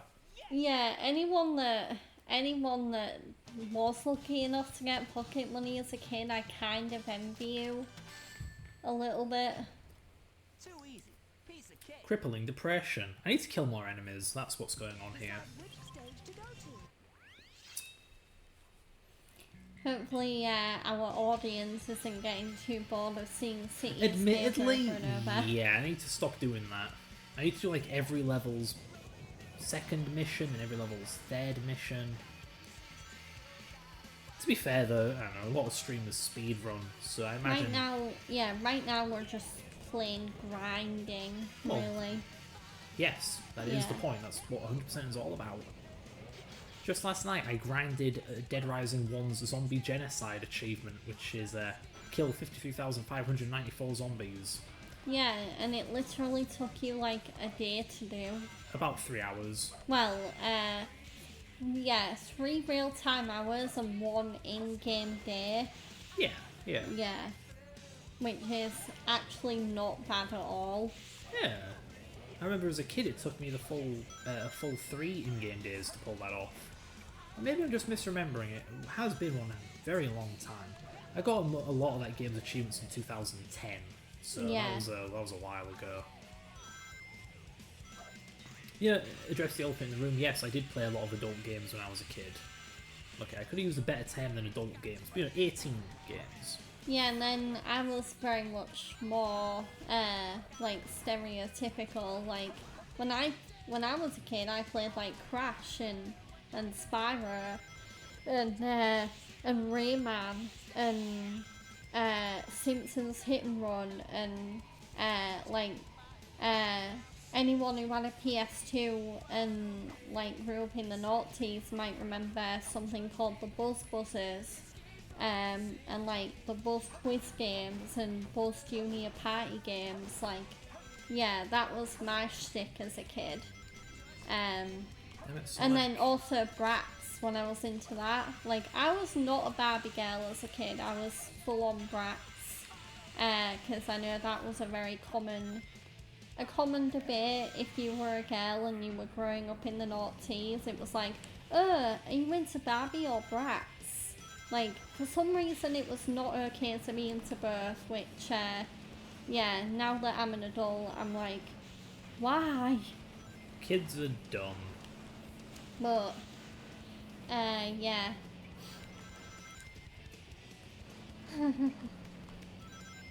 Oh, Sonic, please. But yeah, whereas Fred was into, like, Resident Evil as a kid and Dead Rising. I mean, it's not like I was like, oh, I can't play kiddie games. Like, come on, I played this. It's just as a kid, I didn't really see the difference. I mean, not to mention, this game, a kid's game, features a girl being killed by the government in a mass cover-up / mass murder spree, causing her grandfather to go on a genocidal rampage to end all humanity. Like, yeah. Like I said, as a kid, I didn't really see the difference. Yeah. You can have dark themes in a kid's game, and you can have 18-plus games that don't really end the rating beyond pedantic things. Like, oh, this game it features crime. My parents never really cared about, like, age ratings or, like PEGI warnings, where obviously games nowadays have, like, warnings if they have, like, drugs in them or gambling or sex or violence. But yeah, my parents never really cared about that. Like, unlike Fred, you wouldn't really catch me playing, like, a game meant for an 18-year-old as a kid. But, yeah. But at the same time, yeah, my parents were very careless when it came to that stuff. Like, they were very like, oh no, Georgia, you can just play what games you wanted. Well, the thing is, what can I say? It's almost like I was never a kid. It seems like early on I entered the rebellious teenager edgelord phase, and to be fair, I don't think I really ever left it either. No. Like, I'm an edgelord adult too. You're like full-on emo. I wouldn't say emo, but edgelord, that's the very appropriate title. Anyway. So, as a kid, the dark elements of Adventure 1 and 2, these games, fascinated me. And they were the kind of thing you normally didn't find in kids' games, but were more all over the place in older rated games. Hence why I gravitated towards them. I like the tragic aspects of Resident Evil, for instance, even if for such high age-rated games, those games are really cheesy and kind of teenage angsty, especially Code Veronica. Like, come on, Steve was made for the teenage fangirls. Oh yeah, Steve is like, yeah. Just listen to his voice. Yeah. Steve was made to be like a heartthrob for like young girls. Damn right. But yeah, I will say, like, the only 2 times I do remember my parents being very worried about a game I was playing was, there was, like, I can't remember the name of it, but, obviously, so, I think everyone should know by now that I'm a wrestling fan, and I got into that when I was, like, 9, 10 years old. So like around about 2008, 2009. But yeah, around that time, like a non WWE, which was like obviously the big, I mean it still is big now, but back in the noughties it was like ridiculously big. But yeah, there was like a non-WWE, like a non-major promotion wrestling game that had the name of something like, I don't know, Celebrity Deathmatch, I want to say it was called. But it was so, like, it was so brutal in like a slapstick way. Like, you could literally like be in a wrestling ring and hit your opponents with like the gnarliest moves and with the gnarliest weapons, that my parents actually saw me playing it, and then they immediately like took the game off me and literally sent it back to the store because they did not want me playing something like that. And then yeah, and then the only So yeah, that's like the only time my parents like saw me playing a game and were like, no Georgia, you can't play this, and then sent it back to the store. And then yeah, I also know that my mum, I had a very self-conscious moment in 2013 when GTA 5 came out, because obviously those that have played GTA 5 know there's a strip club in that game. And yeah, to be a girl playing a game where there's a strip club where like you as like a male character like Trevor, Michael or Franklin can like fondle with girls' breasts. Yeah, safe to say I was a bit self-conscious, because I was so worried that my mum would just like peek in my room and be like, Georgia, what are you playing? And then when she finally did and her response was like, this is a bit inappropriate, I was so worried that she was gonna take GTA 5 away from me, but in the end she never did, and I'm kind of thankful for that. 2013, so you would have been like 40. Yeah, I would have been like, 14, like, yeah, sort of at that age where, wow. yeah, I was, to try and put it as least TMI as possible, I was just entering the puberty years where, yeah, I'd start to get, like, hormonal and, you know... Yeah, so you weren't quite a young adult or anything by then. Like, start thinking of boys in a different way, but... Yeah. I mean, it's not just you, even boys at that kind of age don't understand any of it. Yeah. The thing is though, like goddamn, GTA 5 having a strip club was really risky. Because I remember, to tie into your story, yeah, they were only like, there was one time my parents ever thought maybe he shouldn't be playing this or maybe he shouldn't get this game, and that was San Andreas, because they must have noticed something funny about Vice City or something. But after I just said, I don't know what you people are worried about, like Vice City is just kind of chaotic, like you run people over and that's it. I know there is some sexual stuff in Vice City, but to be fair, I think the extent of that is that porn star Candy sucks and she just has big boobs and wears a bikini, whoop-de-doo. I'm honestly surprised my mum didn't want to take Saints Row 4 away from me, because there's a very infamous part early on in that game where your character, who can either be male or female, basically ends up on what I think is like an alien ship. And they're naked. And obviously you can't see like the genitals and stuff like that because they're very hilariously pixelated out. But oh my god, that was another gaming moment where I was like, oh my god, I'm so terrified. I hope neither of my parents see me playing this and they're like, oh, what the frick are you playing? But yeah, that scene in Saints Row 4 where you're forced to make your character navigate through an alien ship whilst naked, and I don't think you have that many weapons to defend yourself with either. It is bananas. Yeah. So my point is just that 5 strip club is really unusual, because even San Andreas isn't that over the top with its inappropriateness. Yes, San Andreas actually does have a strip club in it, but it's optional. No missions ever take you there, and I never found it while exploring Los Santos, and even then, I don't think you see anything at all. There are those pole dancers, but they're wearing bikinis, they're not nude. You don't fondle them, there's no private striptease, you just walk into a club and there are women dancing on poles. Whoop-de-doo. Though to be fair, you ever hear of the hot coffee controversy? No. In San Andreas, you can get girlfriends. You Oh could, yeah, you can, yeah. I remember that. there was an interactive sex minigame with them. Oh god. It was cut though, but it's still in the game's data, so modders were able to reactivate it. Yeah.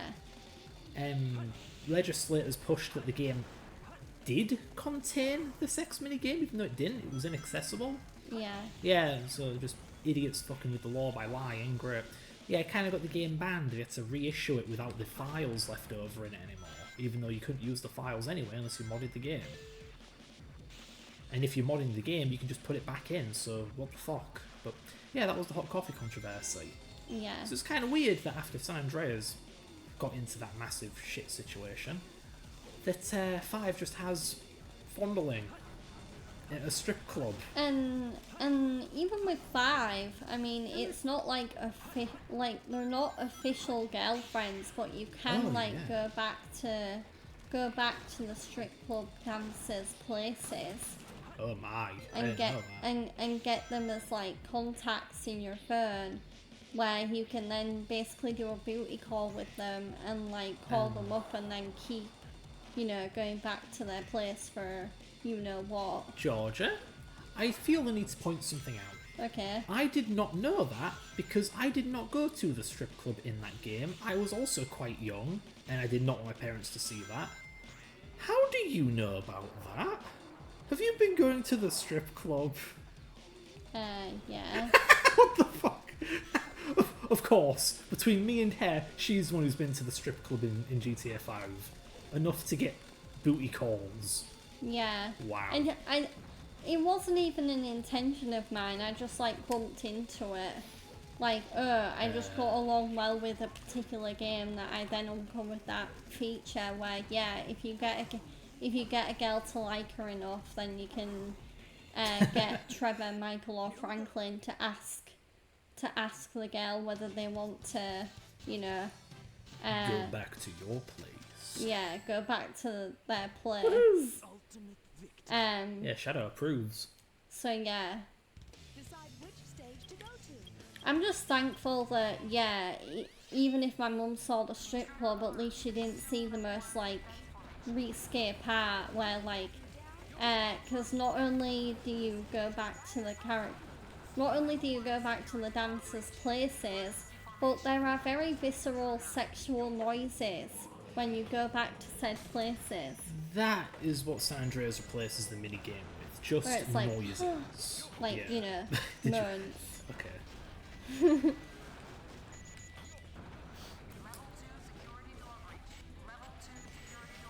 Level 2 security door breach. Where? Eggman's invading our base and killing robots. Oh no, not the robots. What mission are you doing now, by the way? Regular beat the level with a high rank. Though while I'm here, I'm going to get an upgrade. Eggman's Super Blaster.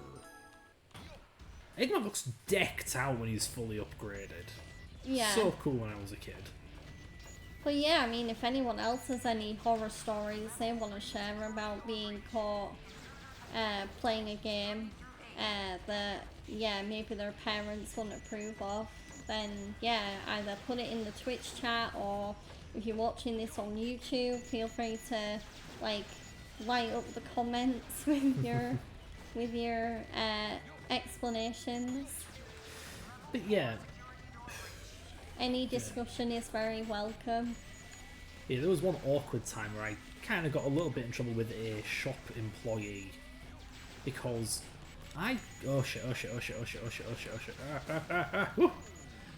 Shadow the Hedgehog is actually rated like 12 or something. Yeah. Yeah. I was like 10 when I got it. Really? Yeah. So I was underage to get this game. And my dad had taken me to the shop to get it. And I didn't know he was getting me it. He didn't tell me to point the game out or anything. We just went to a game shop. I got a game. And then at the till, he pulls out Shadow the Hedgehog, and I noticed. I'm like, oh, cool, thanks. I didn't even know it had an age rating higher than any other Sonic game. So the shop, the cashier's like, is the game for him? He's not 13, is he? You know what? I'm honestly surprised I didn't have a very similar situation, because it was one night after school, and in 2008, and the new WWE game had just come out, and obviously with this being 2008, I would have been like 9 years old trying to get a game that I think was actually rated 18. Woo. And yet, for some strange reason, the shopkeeper never questioned my age about it. I don't know whether it's because my mum was buying it for me, so maybe they thought, okay, if this woman who is very clearly over 18 is buying the game, it should be fine. But yeah, I'm honestly surprised I didn't even think to question, like, oh wait, this game isn't for her, is it? Because she clearly doesn't look 18. I mean, even now, like, I mean, not to brag, but I'd like to say I've been blessed with very youthful looks because I do not look 25 years old.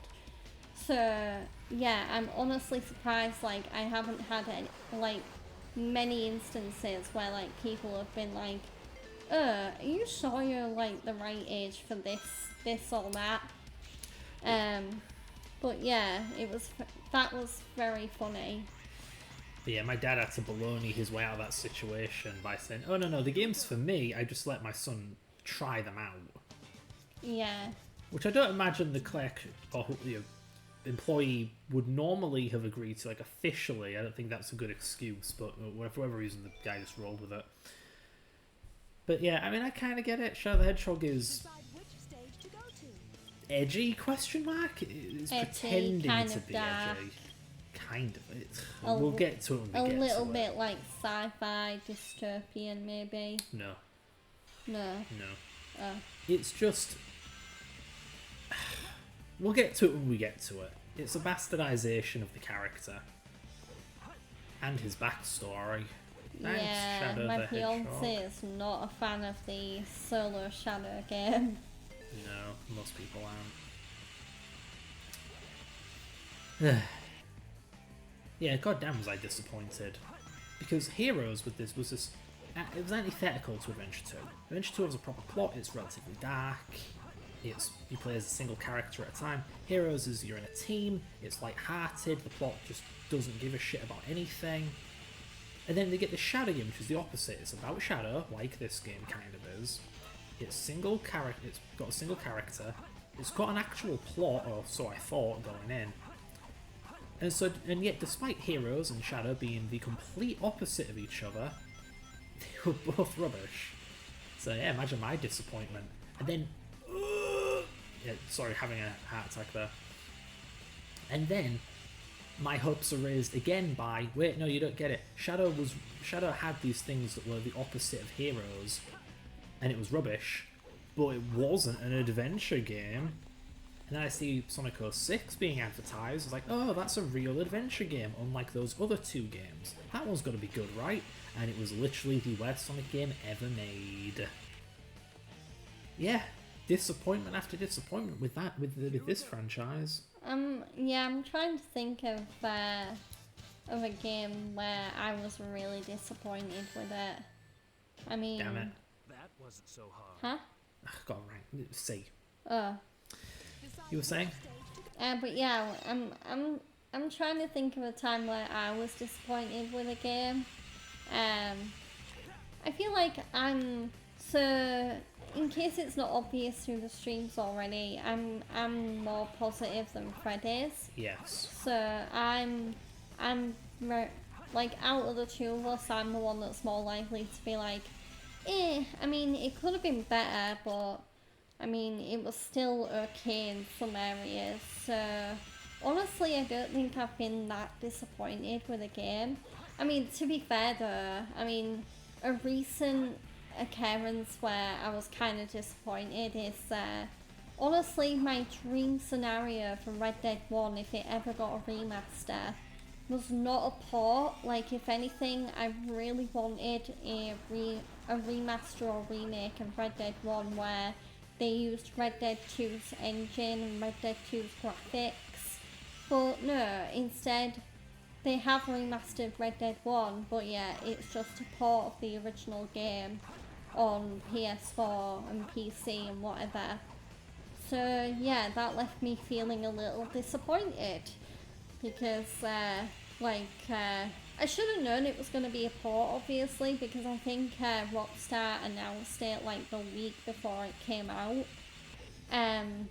So I probably should have expected that if it's coming out that quickly, yeah, it's just going to be literally the original game, but on PS4.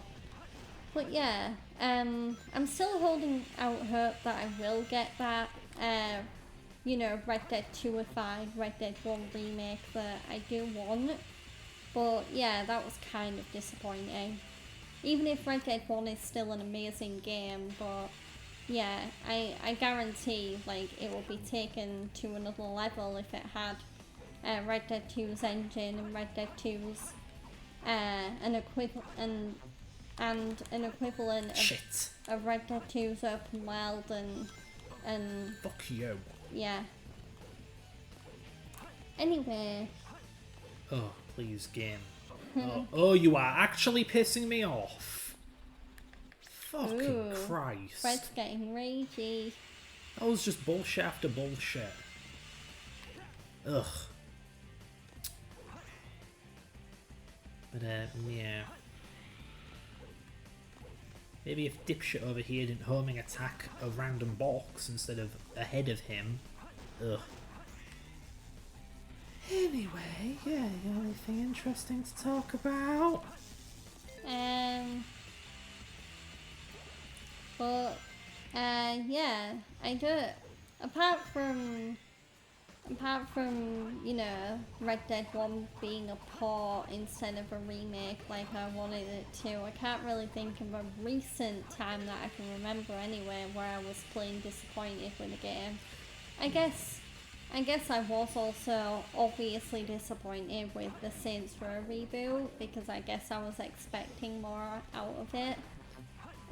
But instead it just felt like, honestly, it kind of feels like Watch Dogs 2 but less accomplished because Watch Dogs 2 is set in a very similar locale to the Saints Row reboot where it's like sunny San Francisco. But yeah. So, but yeah, apart from Red Dead 1 port that I wanted to be a remake and Saints Row, I think that's about it. Well, there's always the Resident Evil 2 remake for me, which is one of those disappointment things. Because I expect it to I be guess looking back, yeah, RE3 remake was kind of a big disappointment. to you, yeah. And me, but Especially to you. once I heard, like, yeah, they did cut quite a bit of that game out. Yeah. And, yeah, some of the gameplay in the remake is just not gameplay I agree with. Like, I always find the Nemesis chases really annoying. Excuse Yeah. me. But, yeah.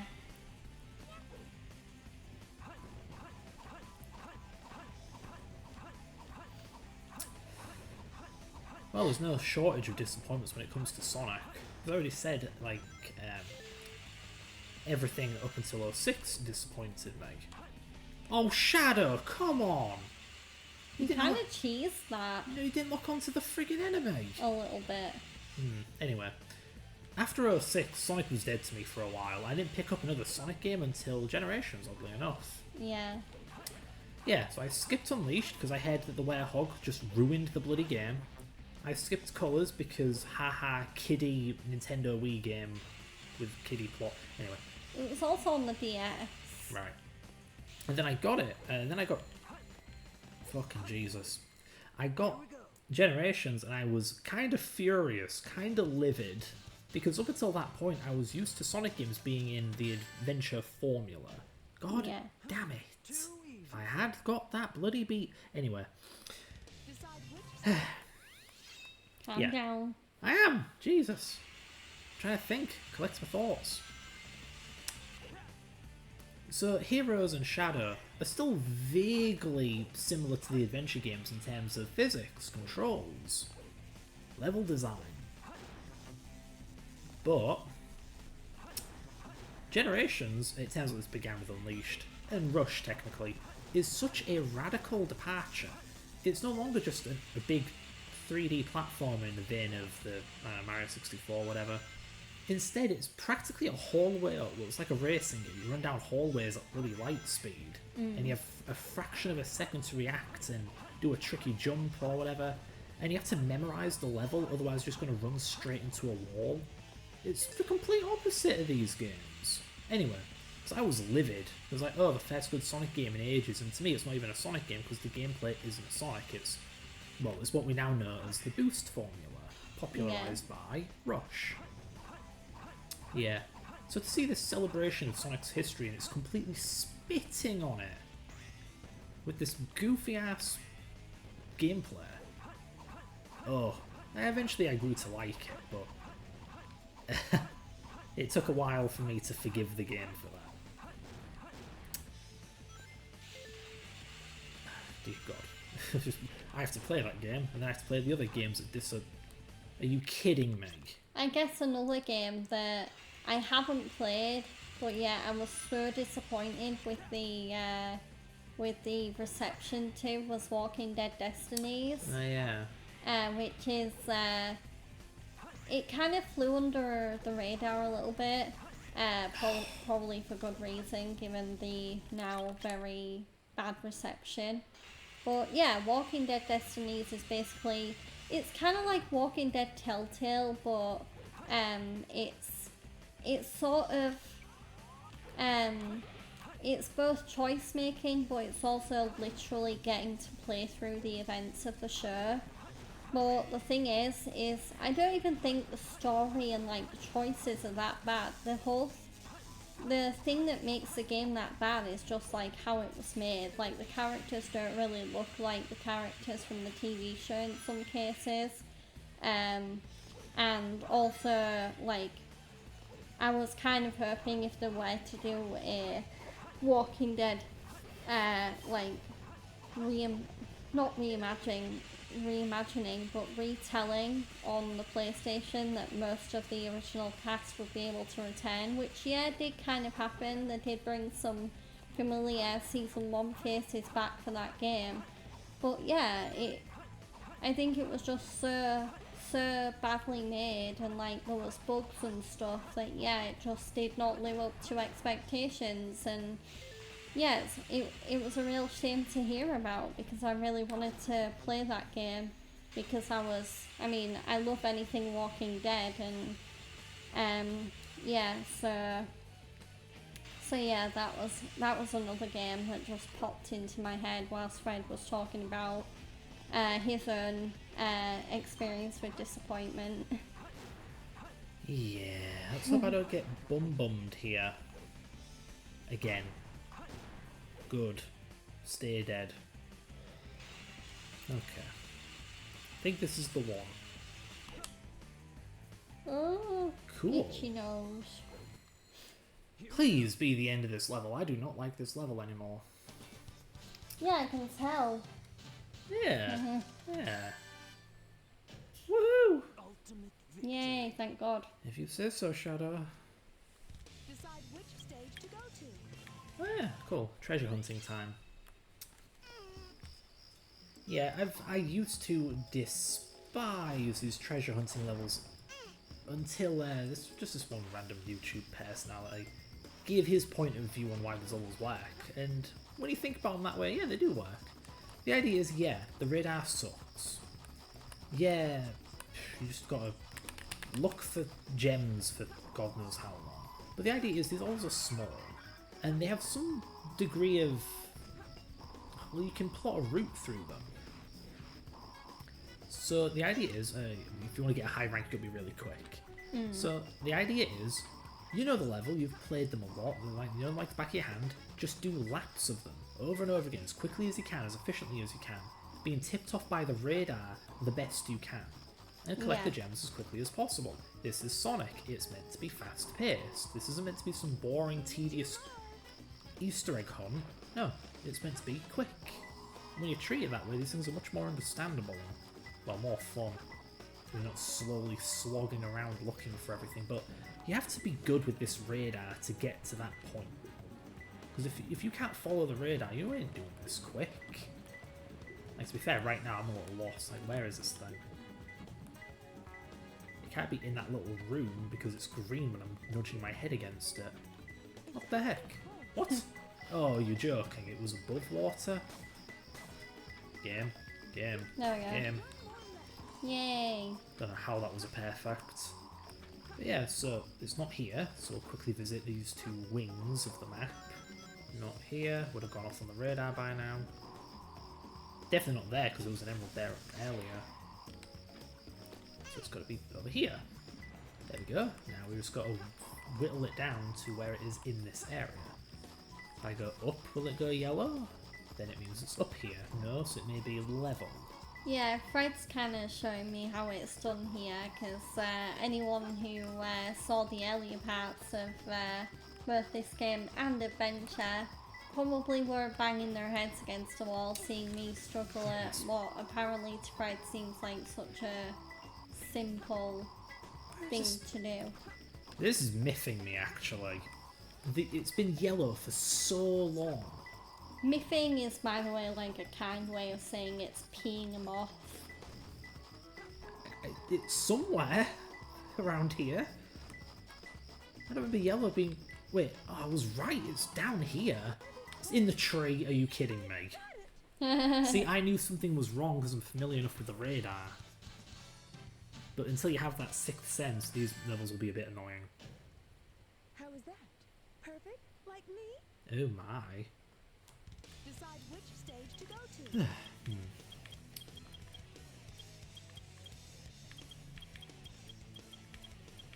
Oh wow, you still have so many missions to do. Yeah, there's a lot to do. Yeah. Oh yeah. Combo heaven. I will say two interesting things that like Fred brought to my attention with in regards to the newly released Sonic X Shadow Generations is one, apparently they censored Rouge and Amy, and then two, you can't buy the original Generations on Steam, was it, anymore? Yep. You have to buy, the only way to get the original, like, just Sonic Generations is to buy it in a bundle with the new game. Which is, yeah, I don't know how to feel about that, really, because it, I mean, it's like, why delist a game that, you know, people might probably want to play at some point? Yeah, why stop selling a product that if you sell makes you money and that people want to buy? I mean, it's anti-consumer bullshit. It's like with Until Dawn Remake. I mean, they haven't delisted the original game for that, as far as I know. But at the same time, like, even though it's a good remake, it's wholly unnecessary. So I feel like with Until Dawn, a lot of people are still going to want to play the original.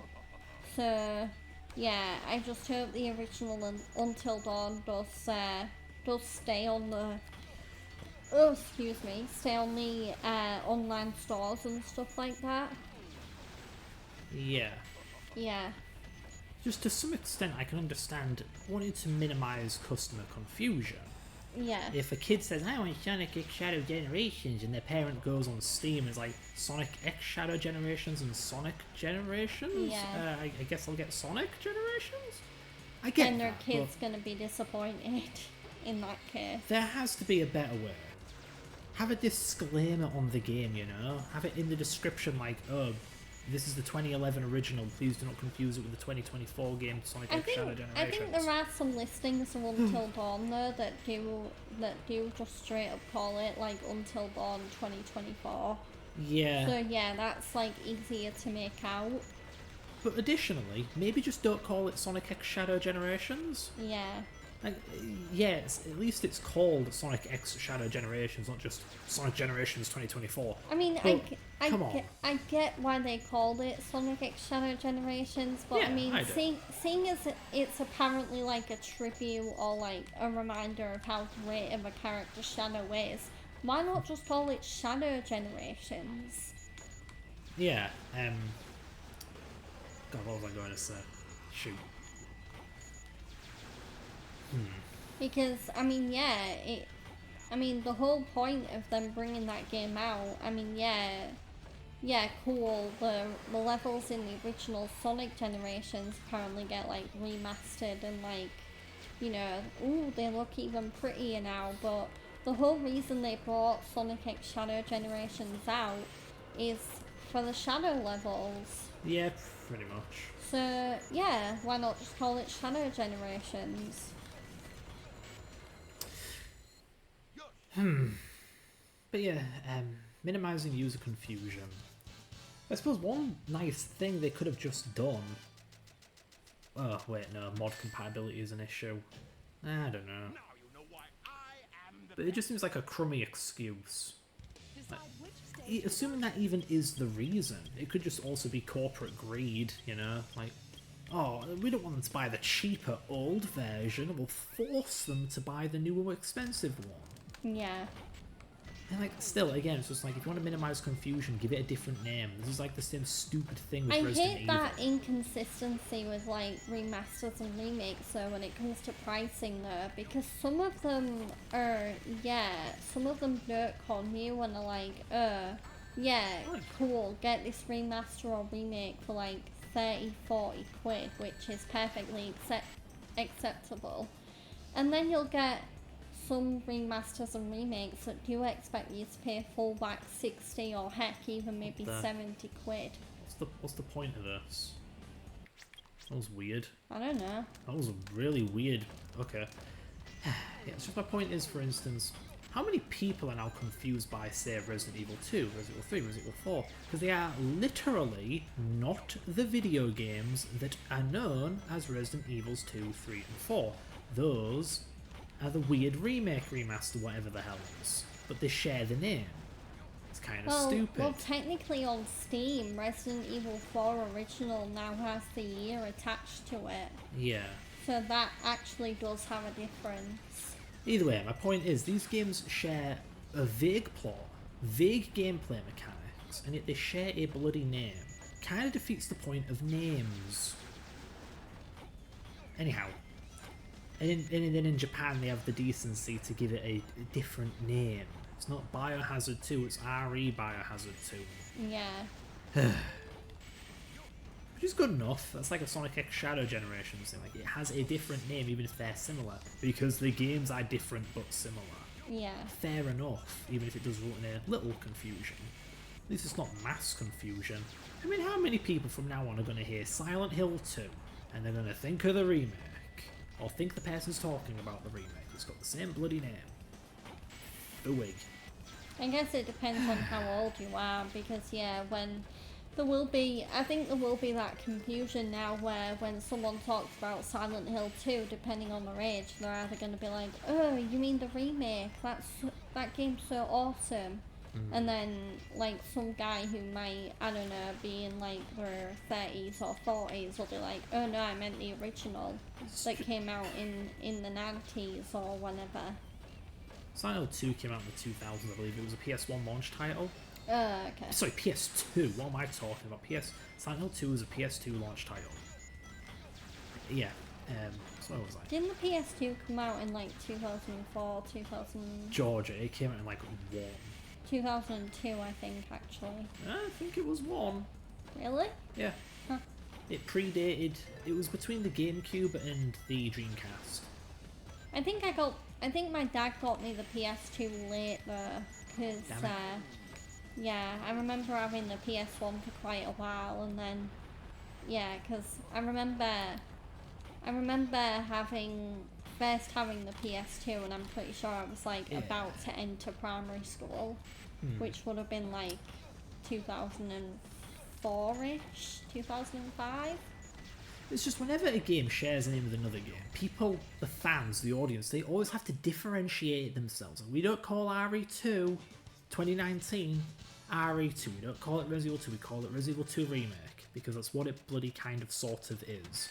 I don't really call it a remake, but that's what we call it.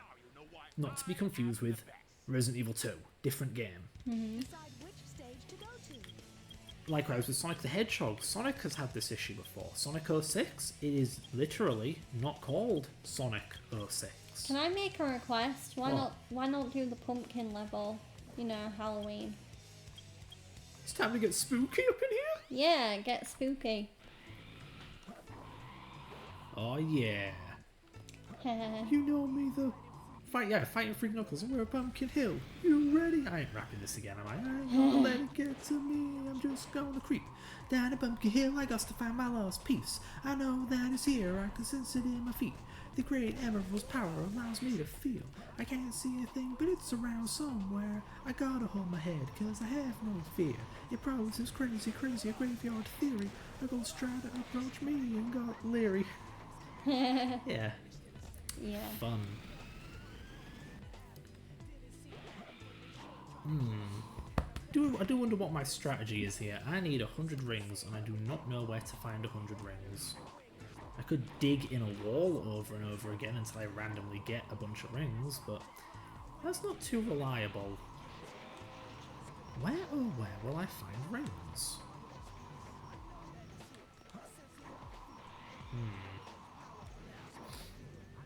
Oh dear.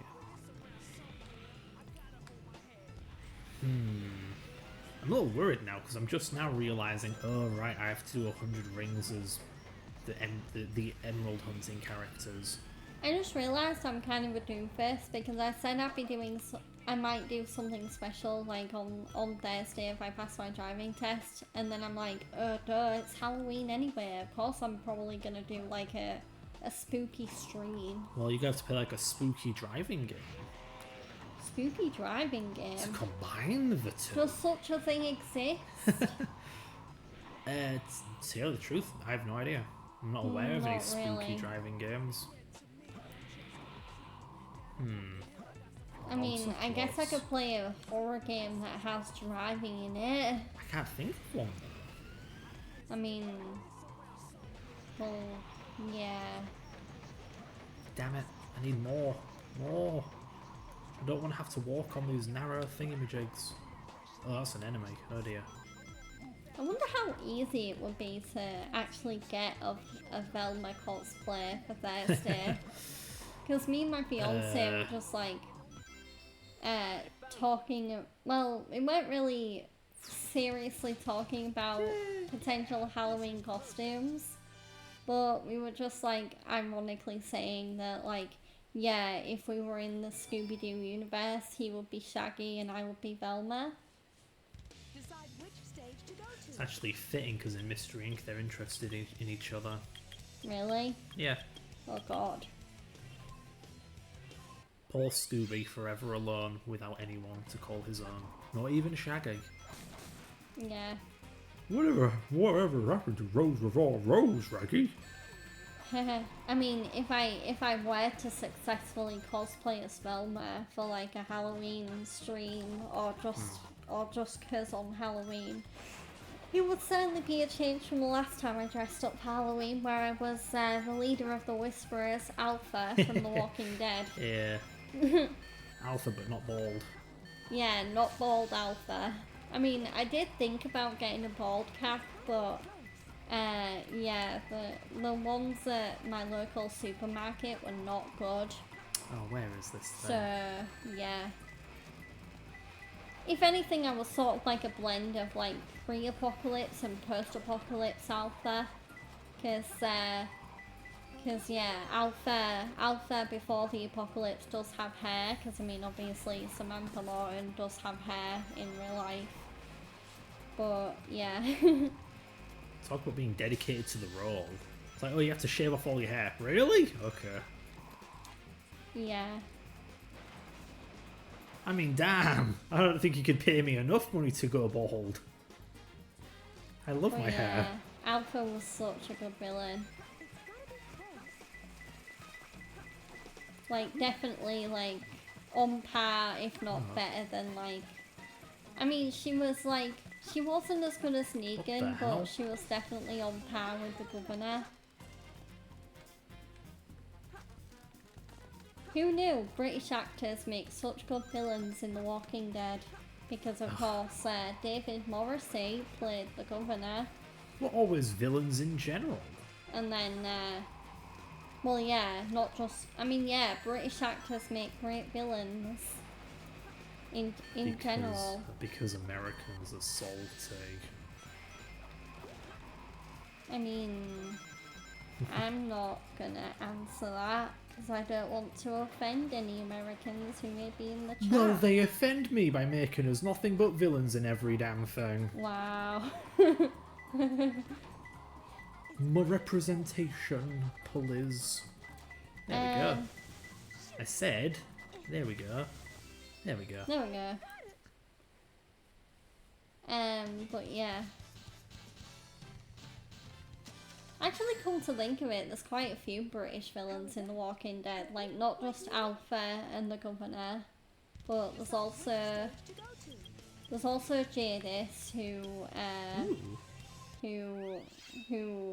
led the trash people. The trash people. Yeah, I think Pollyanna McIntosh is from somewhere like Scotland or maybe England. But yeah, speaking of a fun GTA Walking Dead crossover, I still cannot believe that Trevor Phillips was in The Walking Dead at one point. Oh, I could sing the praises of Stephen Ogg forever. Like, Trevor was my favourite character in GTA 5, and then Stephen Ogg in The Walking Dead as Simon was amazing. So yeah, I'm a bit of a fan of Stephen Ogg and his work over here. Only a bit? Well, Honey, no, I have a mural I'm a very big fan. I know it was also in Westworld as well, but I've yet to see that. I don't even know if it'll be my thing, honestly, because I mean, it's basically, from what I've gathered, Westworld is basically about this like theme park with like androids in it. Which, I don't know. Did someone say Detroit become human? I've platinumed that game. I haven't. True story. The one time you've planned something I haven't. Well, no, I've also platinumed Walking Dead and you haven't. And by Walking Dead, I mean the Telltale series. Not Destiny. Well, actually, I've only technically platinumed seasons 1 to 3 and Michonne of The Walking Dead. I still need to platinum the final season. Oh gosh. Goodness gracious.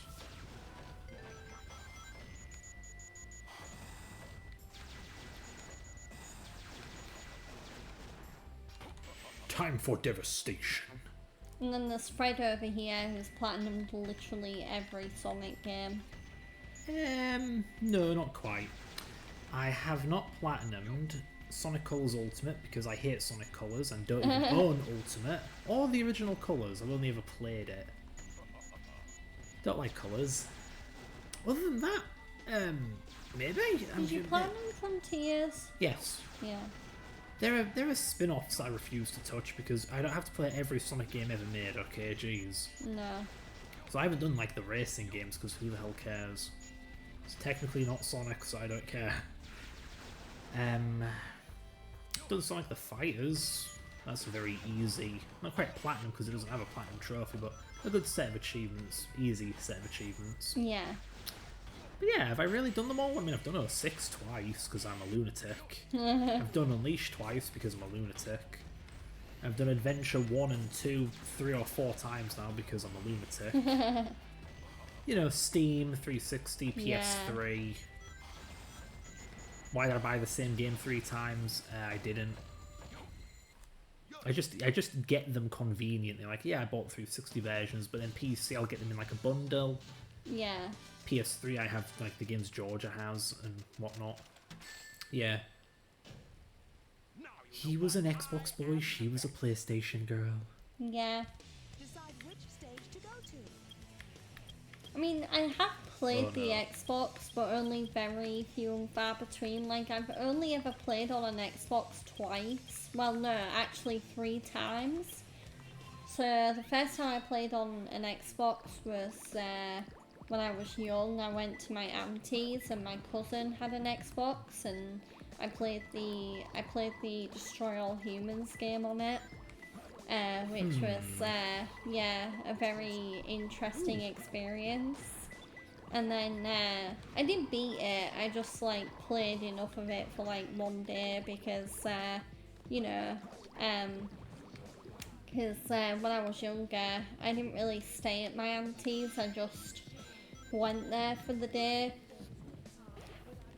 But yeah, and then then after that, I also played. I think it was a Call of Duty game. At I basically like to think of him as my cousin-in-law because he is the son of my mum's partner's sister. So yeah, and then the latest, and then I also played an Xbox, funnily enough, a Xbox gaming lounge at Legoland Windsor, funnily enough. Yeah, that was a bit weird to find, just like going to like, I think it was in the kiddie zone as well, or like one of the more light-hearted zones, like less seriously Lego, but yeah, there was like a Xbox lounge. And yeah, I think I played a Lego game in there of some variety. Being someone who grew up with, oh, I say grew up, spent my teenage years with an Xbox 360, and then later on just adopted a PS3. Ooh, striking a pose. Look at you. Oh, damn, Yeah. chow. Power move. Check me out. I got no legs. Yeah, who the heck's swimming? Oh, dinner. Ooh, I caught us a catch, dearie. fishy. But yeah, sorry, what was I? Yeah, I don't think you really made the wrong choice with a PlayStation. You got free online, a nice wireless controller with a rechargeable battery. The Xbox is stupid. The controller was Yeah. powered by AA's. Like, who the hell has the money to buy AA's when you're a kid? I still can't believe there was that whole debate when the Xbox One and PS4 came out. Oh. Where it was like, yeah, which console should everyone buy? In fact, it was such a big thing that there's literally an episode in The Big Bang Theory that A is all about it and B kind of makes fun of it, because in that episode Sheldon Cooper is the one that's like, oh no, should I get an Xbox or a PS4? Leonard, help me pick. Amy, help me pick. And then he literally drags Amy to a store where they're both on sale. And I swear he literally spends the whole episode in said store trying, like, listing the pros and the cons of each console and trying to figure out which one he should get. And oh my god, Yeah, it was does. both the funniest but also kind of the most relatable thing. Yeah. So I was thinking about where the upgrades for these characters are. But yeah, like, the consoles did have their upsides and downsides. I vastly prefer the DualShock 3 controller. I like that it's so tiny. I like having a tiny controller in my hands. I like its D-pad. It's way better than the 360's dumb disc. But the PS3 had rubbish triggers. Like, they curved. They curved the Yeah. wrong way. Your fingers just slipped off. It was so bad that practically every 360 to PS3 port I've played swaps the triggers with the bumpers. So instead of shooting with the trigger, the R2, you shoot with R1, because the R2 is just so unreliable on the DualShock 3. So Yeah. the controller was both better and worse in certain ways. As for the games, of course, Xbox had its exclusives, like Halo. I mean, come on, it's Halo. But then the PS3 had its fair share of great exclusives too. The Last of Us, Ratchet and Clank, that kind of thing. Can't say I'm too familiar. I don't really touch PlayStation exclusives. I'm just not familiar with them. But yeah, so in terms of exclusives, there was an even split there, I'd say. Don't know what to really say about affordability, but you did get free online on the PS3. As a kid with an Xbox, Xbox Live Gold was the most restrictive thing ever. Although with Xbox, you did get backwards compatibility, whereas with the PlayStation, you didn't really get that. Well, the thing is, the Xbox was a pretty bleh console with barely any games on it, so the backwards compatibility did not amount to much. The PS3 could at least play PS1, which was a massive console with so many games, so many Yeah. classics, and early models of PS3 could play PS2 games, and the later ones gained some kind of iffy emulator.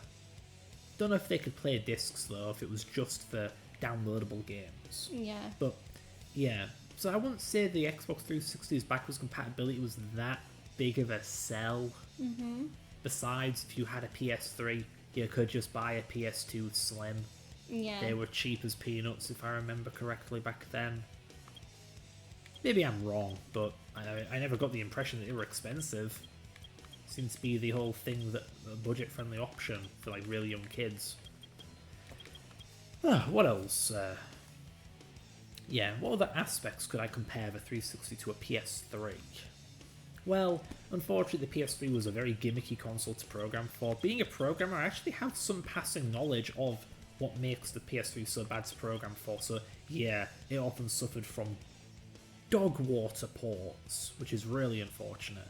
But the games that were made for the PS3 were often pretty impressive. Metal Gear Solid 4, Last of Us, they pushed that hardware to whatever extent. I don't really know if it was the limit, but it showed that the PS3 could deliver if you put in the work.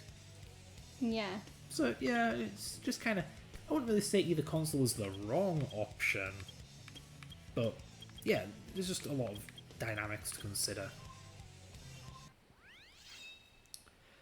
I just wonder if there are more things I can comment on with those two consoles. I mean, can you think of anything worth comparing? No, I feel like you touched on all of it. Monkey. What the hell? Oh, because no, I don't get it. I went to the Chow Garden and spent. Oh my god, does it differ between heroes and villains? Decide which stage to go to.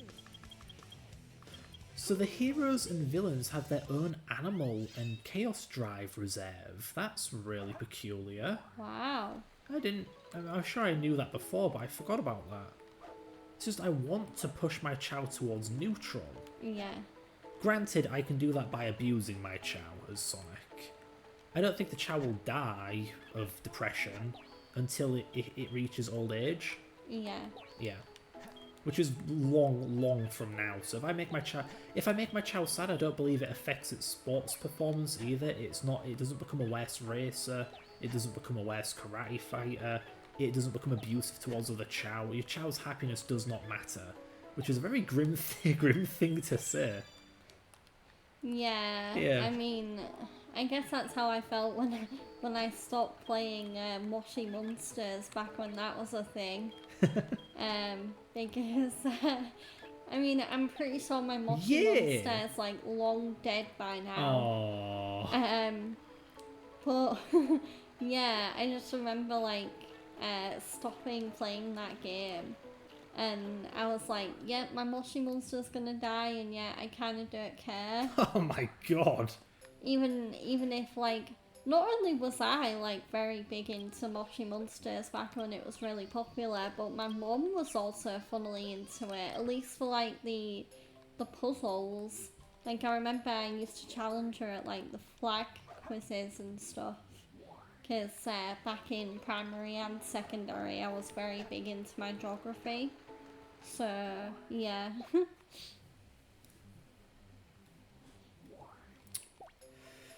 Yeah, as far as virtual pets go, this was it. I loved the Chow Garden in SA2. Could not get enough of it. I had a beloved Chow called Chowski.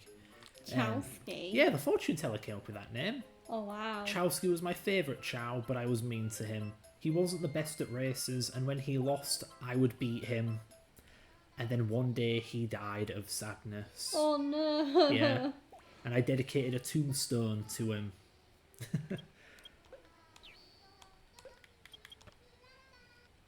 Oh wow, now both our chows are learning to dance. Shake dance.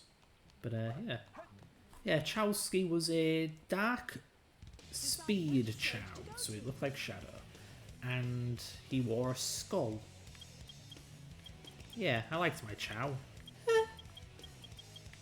Maybe you should call the dark chow plushie you have in our living room Chowski. Maybe, but it's not the same type of dark Chow as Chowski. No. I feel like I'm naming a dog in honour of another dog. You know? Yeah. I call this one Hugo. It'd be like in The Simpsons when Lisa's cat kept dying, and so like Jesus, Snowball 1 would just be like Snowball 2. Yeah. It's just goddamn. I don't understand why everyone thought Simpsons was okay for kids. As a kid, I was always horrified by that damn show. Like, oh, I love this episode where 10 cats die. Yeah. It's like, this isn't funny. Stop it. It's horrible. Yeah. Also, like, I am kind of, like, surprised my primary school let me watch the Simpsons movie. Because, Yeah, what the because fucking hell? like, the Simpsons movie has swearing and alcohol usage in it. Georgia, it also features a child's penis. Which is Yeah, apparently legal. I did not know that was legal. Well, yeah, I watched that in primary school. So it's like, wow, do British schools not know that, like, Simpsons movie should really not be part of, like, the, like, I don't know. Oh my god, yeah, uh, Bart drinks in that film, doesn't he? Yeah, he drinks and Yeah. basically gets drunk. Yeah. And it's like, I don't know, like 12? I don't know. Like, look, I don't mean to be a moralist, it's just like, is this really appropriate for kids? This is not raunchy, but a little much even for an Also, adult. Lisa, who's like a similar age to Oops. Bart. Bet. Lisa gets a boyfriend, essentially. Yeah. And she's like kind of a little young to have one. Well, I mean, I don't know. Even if her, like, short-lived romance with Colin is kind of cute, it's like, eh? I mean, I don't know, I had a girlfriend sort of in primary school. I mean, it was a girlfriend. You know, when you're that young, it's never anything serious. Yeah, Yeah. Unlike you, darling. I know.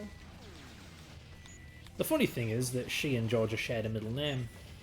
Yeah, my middle name is Rose, and Fred's sort of unofficial Oh god. unofficial girlfriend's name, Lydia. Her middle name was also Rose. Yeah, and then you get the whole I'm a Sonic fan and Sonic's kind of girlfriend is Amy Rose, and it's like, okay, who's writing the script? Who came up with this? Yeah. It's also really hilarious because apparently it's like written in the stars that like Fred's meant to be into like people with like What? that are like fast and speedy. What? Because What? Where's this coming from? not that long ago, I found out that so me and Fred are really into the anime My Hero Academia, and there's a superhero in that who Shit. has like the quirk or superpower to go like really fast using jet engines that he has on his boots, or no, in his legs. Shit. And yeah, so Fred and Tenya Ida, which is his character's name, they share the same birthday. Wait, really? Yeah. What the what the hell? So yeah, Fred is clearly forever intertwined Shit. to be associated with fast characters. Fated, I think you mean doomed. Well, no, Ida's not doomed. No, I'm doomed. Why Why? are you doomed? Why is my life revolving around Sonic and going fast? Will I do speed one day? Sonic is also blue, which is like your favourite colour. I like to think that's unrelated. I just happen to like blue. I like a Yeah. good royal blue. It's not rich. Yeah. Yeah. But there are plenty of colours I like. I like a nice deep green. I'm a very like red, purple. I'm a very stereotypical girl. Like my two favorite colors are pink and purple. Yeah, purple. Pink's nice. Yeah. I'm more of a pastel pink than a hot pink. Oh yeah, like baby pink. Hell yeah. Yeah. Oh heck yeah. Frick yeah! How could you? Damn it! Or and then like I guess the shade of purple I like the most is probably lilac. Like a lilac-y purple. No, Like, no, there's a- no. So in the game Stellar Blade, obviously I don't think this is a secret, but you can customize how Eve looks in that game, like change her hair and her outfit. But yeah, there's a really nice shade of lilac purple that you can dye Eve's hair in that game, and oh my god, yeah, that kind of shade is like my favourite type of purple. So safe to say, once I unlock the hairstyle with that lilac-y purple colour, I'd very much spend the rest of the game up until the final part with that hair colour. Or like with Eve having that hair colour. So yeah. Knuckles. Yeah, I have many colours that I like. Blue is just a matter of I had to pick a favourite. One of them had to be my favourite, so blue. Sod it, why not?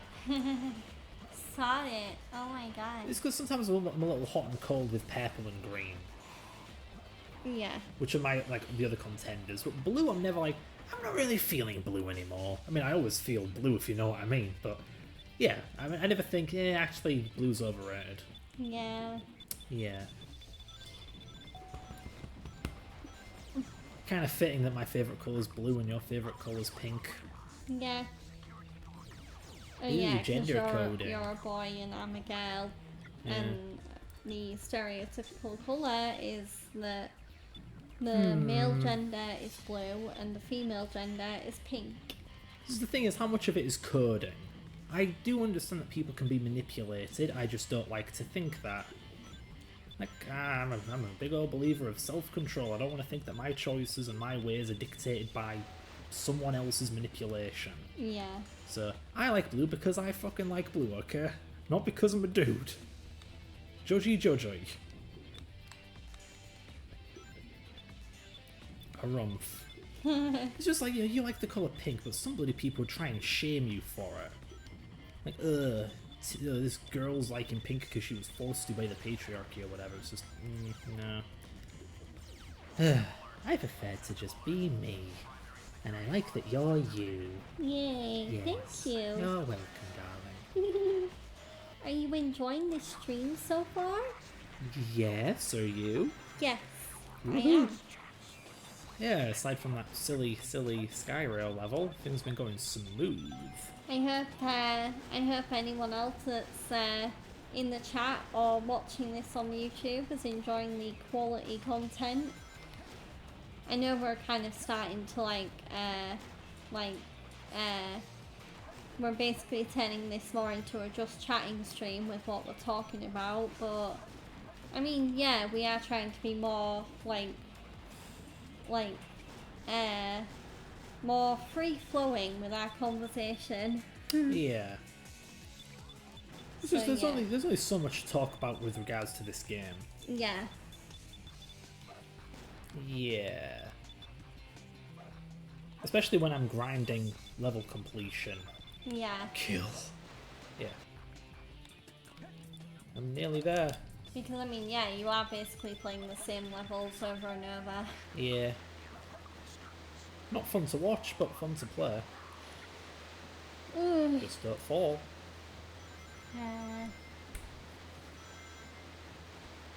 Yeah. I pity anyone who tries to get all the rings in this level. Good luck. Am I able to get out I don't think so. so I can use the bathroom? Uh-huh. Oh, my back. Crunchy. That was cool. I mean, you could probably just stick your laptop on the poof. Okay.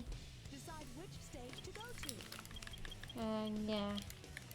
Yeah, I'll put my headphones Oh, dear. near you. Maybe it's for the best that you're not here, because...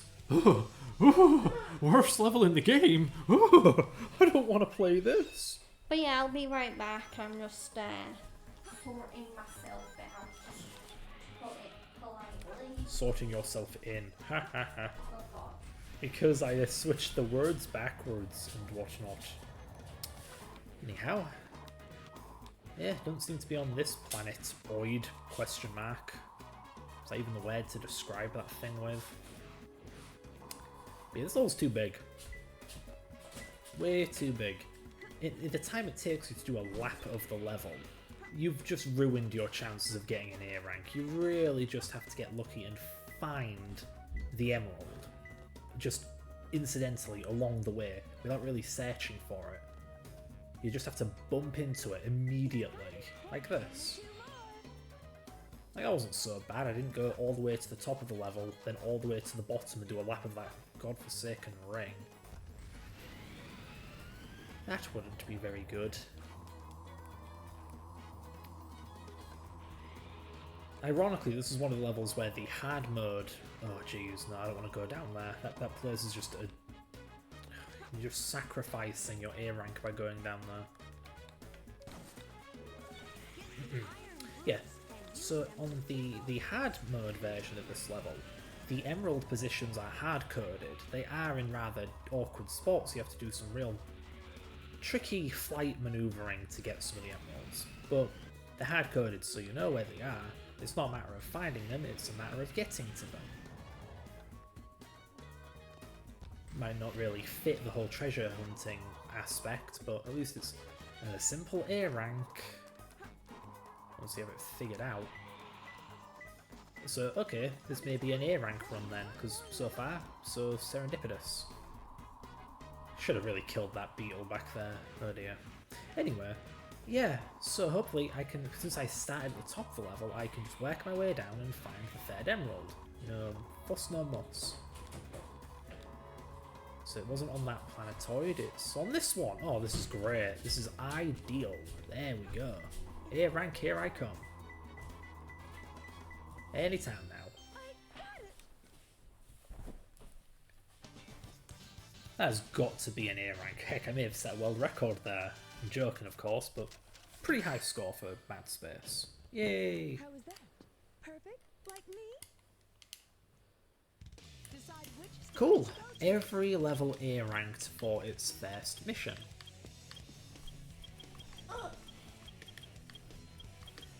Now I suppose it's the grind for 100 rings. Pardon you, dearest.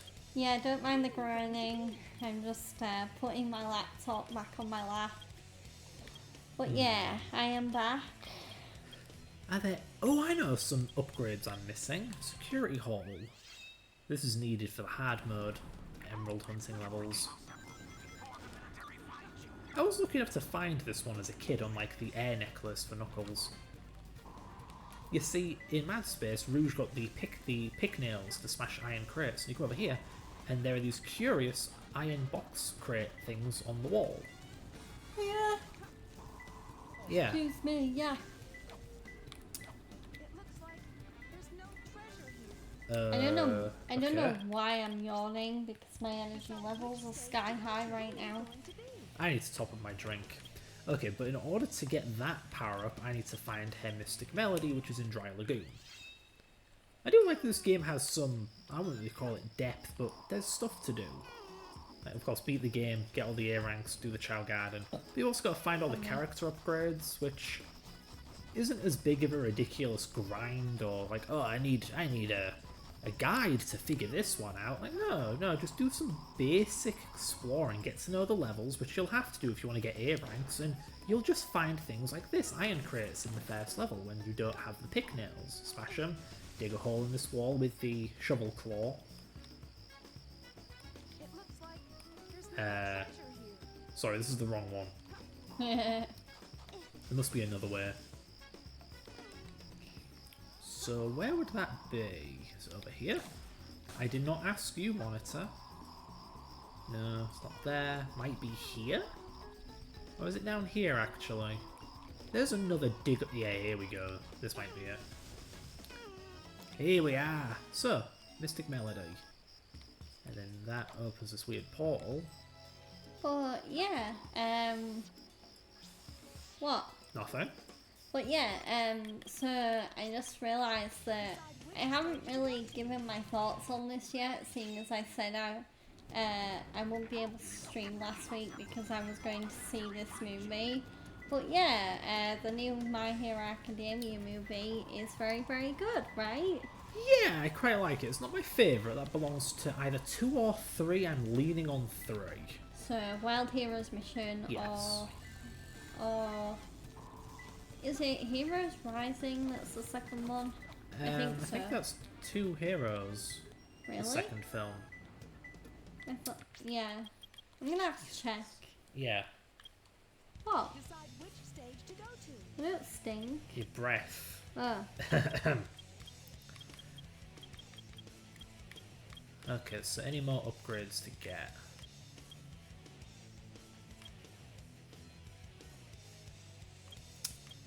wish there was a menu where I could check who I've got all the upgrades for.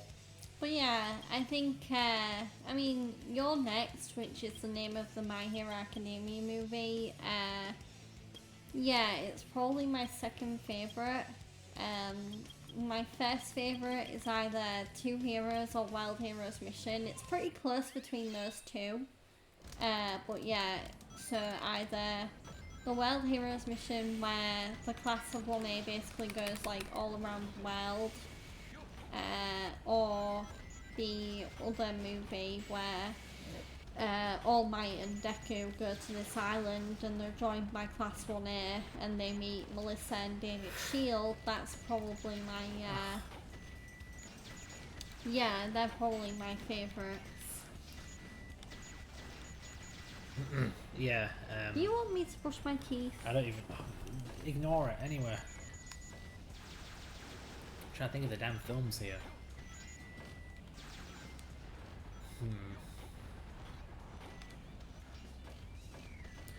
Just one really did feel, I mean, obviously, the first film was a first attempt. It just felt too inconsequential, like a side story. Whereas, I think 3 did a better job. Maybe it still felt like a side story because, well, it is, they can't really do much about that. It still felt like its own self-contained little adventure where the stakes are quite different to the main story, so it stands out as its own thing. Which again, 1 I just felt so inconsequential. The first film, it felt like a single event. Just, oh no, bad guy, kick his ass. The third film just has more of a story to tell. It's not just an event, it's a full-blown, yeah, story. That's what I like about the third film. The second film I can't recall too well. I don't remember the second film too well, but I have such a good impression of it in my head of it being a more proper story than the first film. So I'm undecided on whether I like 2 or 3 more. But yeah, the fourth film. It's somewhere in between to me, I mean, obviously, because of how I've ranked it. But yeah, it still has that kind of side story feel. But its strength is less in how it feels like not a side story to the other characters, but rather that it takes the interesting writing approach of having the story be less about the protagonist, you know, the Deku and whatnot. They're more incidental. The story's more about the characters that are unique to that film. Yeah. And that seems to be what people have clung on to, what people have liked about that film. But yeah, Marinara Sauce, yeah, this is Sonic Adventure 2. And is that how I get over there? Maybe if the camera wasn't terrible. There we go. But yeah, so we've beaten all the stories and yeah, we're just doing the road to 100%, going through all the levels, doing all the missions, and anything else that needs to be done to get to 100%. That's pretty much it, really. Just Chow Garden and missions. Yeah. But yeah,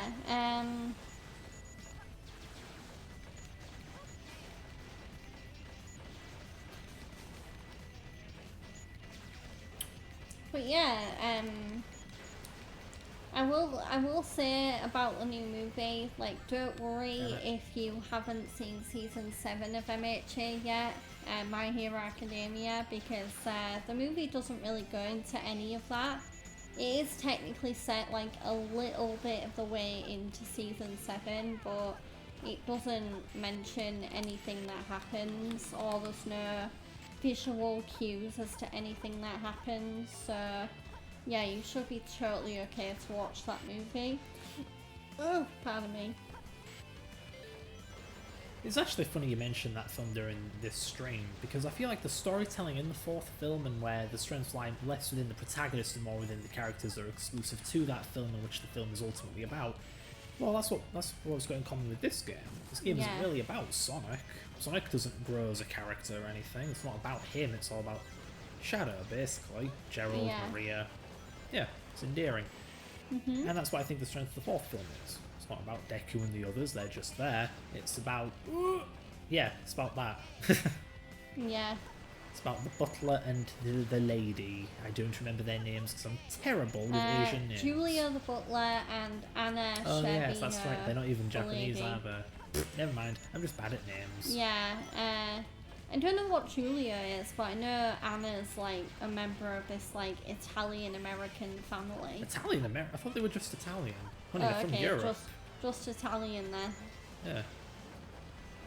I mean, that was weird seeing Christopher Sabat voice an Italian version of All Might. Yeah. It took all my willpower to not say Mamma Mia there. Mamma mia. Oh no, you Mamma fell mia. for it! The intrusive thoughts won.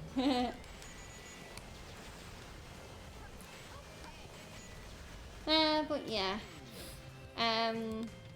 Also, I've mentioned on stream before that I have been very excited for a while to play Metaphor Fantasia. Well, I'm finally playing it. So far, yeah, I totally get all the hype with this game and why it's literally become Atlas's highest selling game. Wow. And also their most well received game, because oh my god, it is so good. There is so much like meatiness and depth to it already. In terms of gameplay or? Gameplay, story, lore.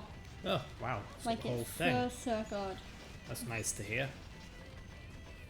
It's nice that even in 2024 there could be decent games. And I love that like it has everything that any Persona player would love. Like, yeah, there's a lot of features, like, yeah, you'll be like, oh yeah, that's in Persona. But I also love how the setting is so different. Like, it's literally based on like medieval Europe kind of. But yeah, the medieval setting and like the characters and the story are also good. Damn it. Yeah. Yeah. I can tell it's bothering you.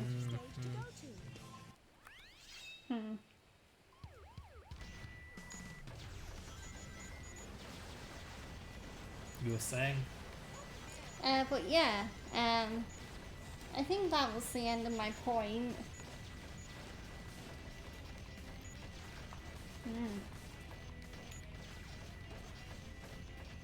Well, I haven't really been playing any new games lately. I've just gotten back into Dead Rising 1. Not even the remaster.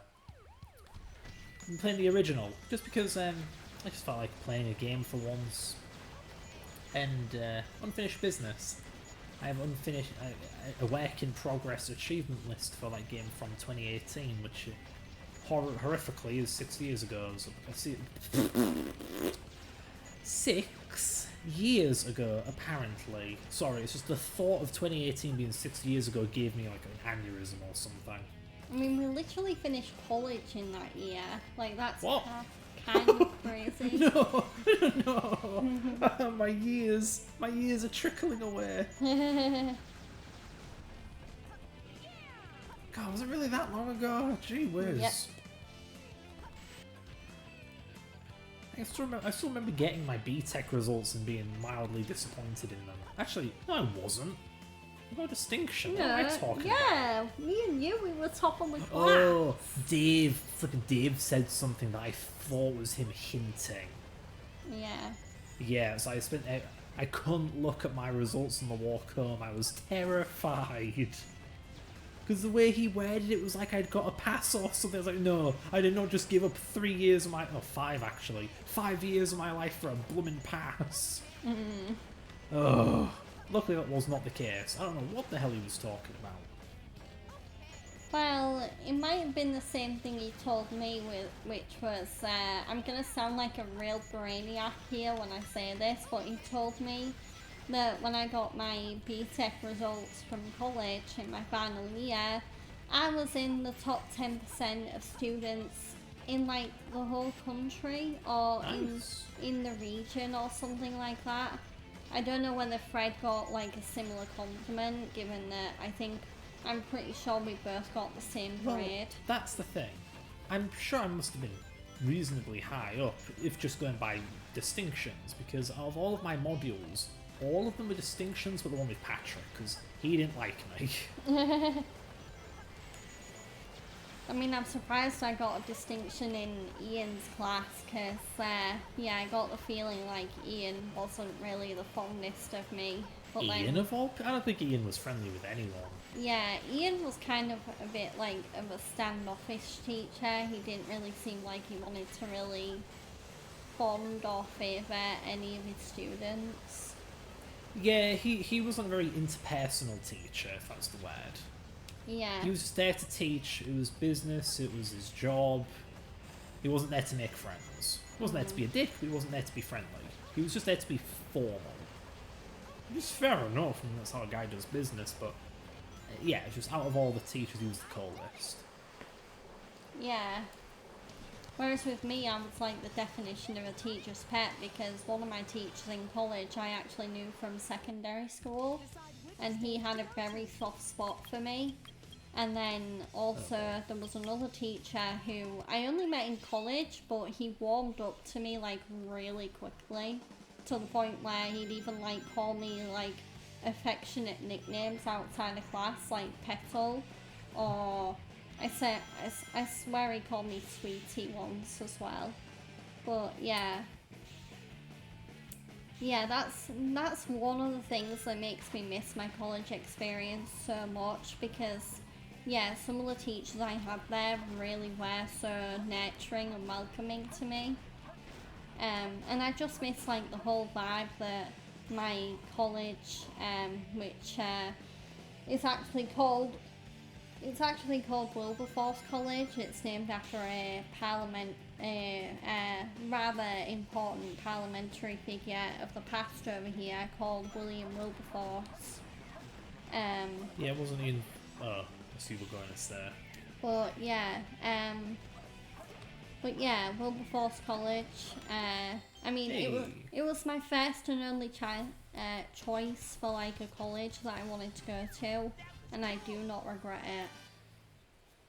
Yeah, I mean, yeah, so as far as colleges go, I actually went to two colleges, Hull College and Wilberforce College. I completely floundered at Hull College, which is funny because it was not my first choice. I actually went to Wilberforce first, did a year there, decided the course I was on was not for me.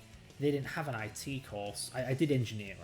Didn't realise I didn't like engineering. Wanted to do IT. They didn't have IT, so I went to Hull College instead. But the difference between a sixth form and a conventional college is that a conventional college is basically university. There is no hand-holding. You are fully, completely independent. So if you are on top of your timekeeping and keep track of what assignments you have due, you're just going to be out of the loop. And well, yeah, so I failed hard and just came crawling back to Wilberforce, where thankfully I was able to pick things back up. Yeah, because it was a sixth form college. Excuse me? Yeah, a sixth form is basically just secondary school part 2, but without any of the downsides. Yeah. So you're there for many, many hours of the day, but the staff take their time with you. You do like group workshops. The thing is, my secondary school actually did have a sixth form attached, so if I wanted to, I couldn't. If I wanted to, I didn't even have to leave my secondary school. I could have done like an extra 2 or 3 years, whatever it was, at the sixth form at my secondary school. But I think the main motivation for me, like, looking elsewhere was just that I wanted a change of scenery. And plus, like, not many people actually ended up staying on at the sixth form for my secondary school. I think pretty much everyone in my class went to a college outside of that school. Yeah, so... But, yeah, again, I don't regret, like, leaving my secondary school and that sixth form behind. Because I also kind of got the impression from sixth form students that I knew at that school that, yeah, the sixth form was okay, but yeah, I probably still did make the better decision looking elsewhere. Well, let's mention it led to us finding each other. Yeah. That's why I'm not too... Funny thing is, like, we were both kind of too shy to talk to each other in college, so we didn't really get to know each other until uni. Yeah. Apart from the one very badly timed, very badly timed, I don't know, confession question mark Yes, that's what it was. where Fred actually told me in college he had a crush on me. But yeah, it was very badly timed, so it didn't work out. But yeah, clearly we were meant to be together in the cards and in the stars because, I mean, yeah, fate brought us back together. When she says badly timed, she doesn't mean I told her to her in like a really stupid moment. No, it's just it was the end of college, the end of the 3 years we were there, and we had places to be. I didn't know where I was going. Well, yeah, you did. No, I didn't. You told me you were going to go to Leeds Beckett. Well, I ended up not going there. Yeah. Yeah. How the hell am I supposed to get that? Yeah. Oh, okay, so if I told you that, then you said you weren't going there or something, weren't you? Well, yeah, I knew I wanted to go to whole uni, Right, which is where I ended up and where I reunited with Fred. But yeah, so... Because again, with universities, I mean, I always wanted to be somewhere local, and yeah, Hull was like the localist of the local. So yeah, I ended up going there. Although, really, I kind of wish I kind of hadn't gone to uni, because I mean, yeah, I got a master's and a bachelor's degree out of uni, but yeah, uni is nowhere near as enjoyable as college. Like, it's very stressful. As Fred said, at university you don't really get any kind of useful help really from your lecturers, so that they're literally just there to lecture you or like to supervise during labs, and that's it. And they also expect you to know everything, which for me it was like, oh, I don't know how to do this though. Yeah, pretty overwhelming. Yeah. Especially during my masters, where everything was like, it was basically like a difficulty spike in a video game, where like everything suddenly felt way more difficult. And there was actually a point during my masters where I even considered dropping out, because yeah, it just got way too hard for me. And yeah, there was it was near Christmas during I think it was during my masters, or it might have been my final year, where I just had a mental breakdown and I just lost it, and I got way too ill, so Oh, yeah. jeez. Yeah, so... Yeah, we were a thing back then, so it was kind of awkward being the concerned friend / hidden crush, trying to motivate you. Because I kind of had to slightly let out my, the way I perceived you to help improve your self-image. Just pointing out that I figured you were pretty capable and smart. Not in like a butt-kissing way, but in a sincere way. Yeah, a bit more because I am those things. Yeah. Just because heart to heart's not really a thing friends do in my experience. Not unless they're super close. Well, yeah, it's usually like best friends or family members or significant others. Yeah. But you know, as much as I worried it would out me, I did want her to not be in a mental breakdown. So, I mean, I've kind of been there. I won't say I've ever had a mental breakdown, but you know, I floundered in college. That was the worst time of my life, easily.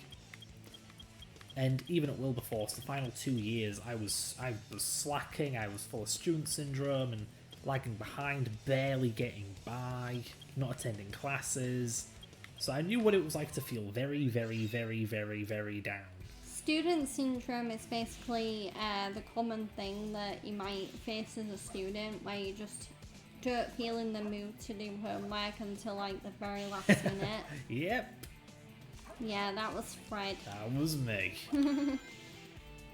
In college. I never had to deal with any of that. Lucky bloody you, because I was doing that up until the end of uni.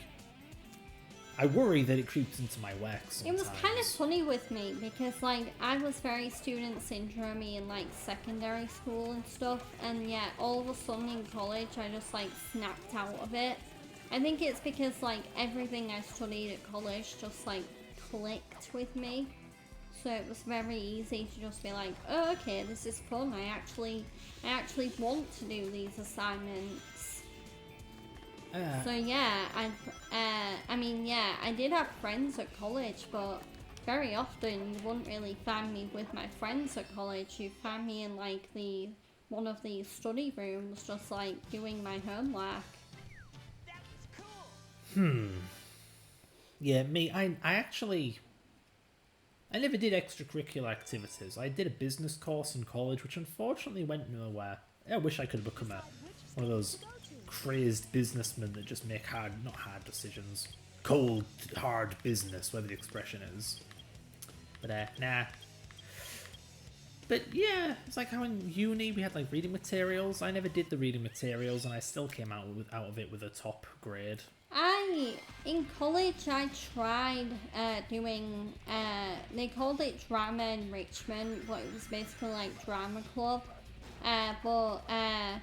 Yeah, when I was doing that, I found it pretty hard to actually meet the demands of, like, my college coursework and, yeah, and keeping up with it, because I think drama enrichment was actually a pretty common thing that occurred throughout the week. So yeah, I ended up having to stop going because, yeah, I just wanted to focus on my coursework.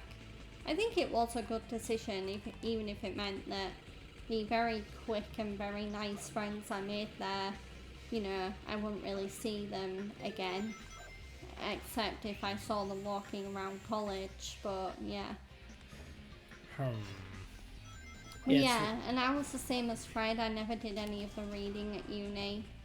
Well, actually, I only did it once or twice. One time was for a maths unit that was like algebra and I don't know, maybe a bit of trigonometry and stuff like that I did in my first year. And then the other time I think was I don't think it was networking. I think it was a programming module. It might have even been intro to programming, like the first time, before I ended up feeling it anyway. But yeah. Oh shit! Oh no! Get away from me! Stop wasting my damn time. Don't! No! That was a ball ache. There we go.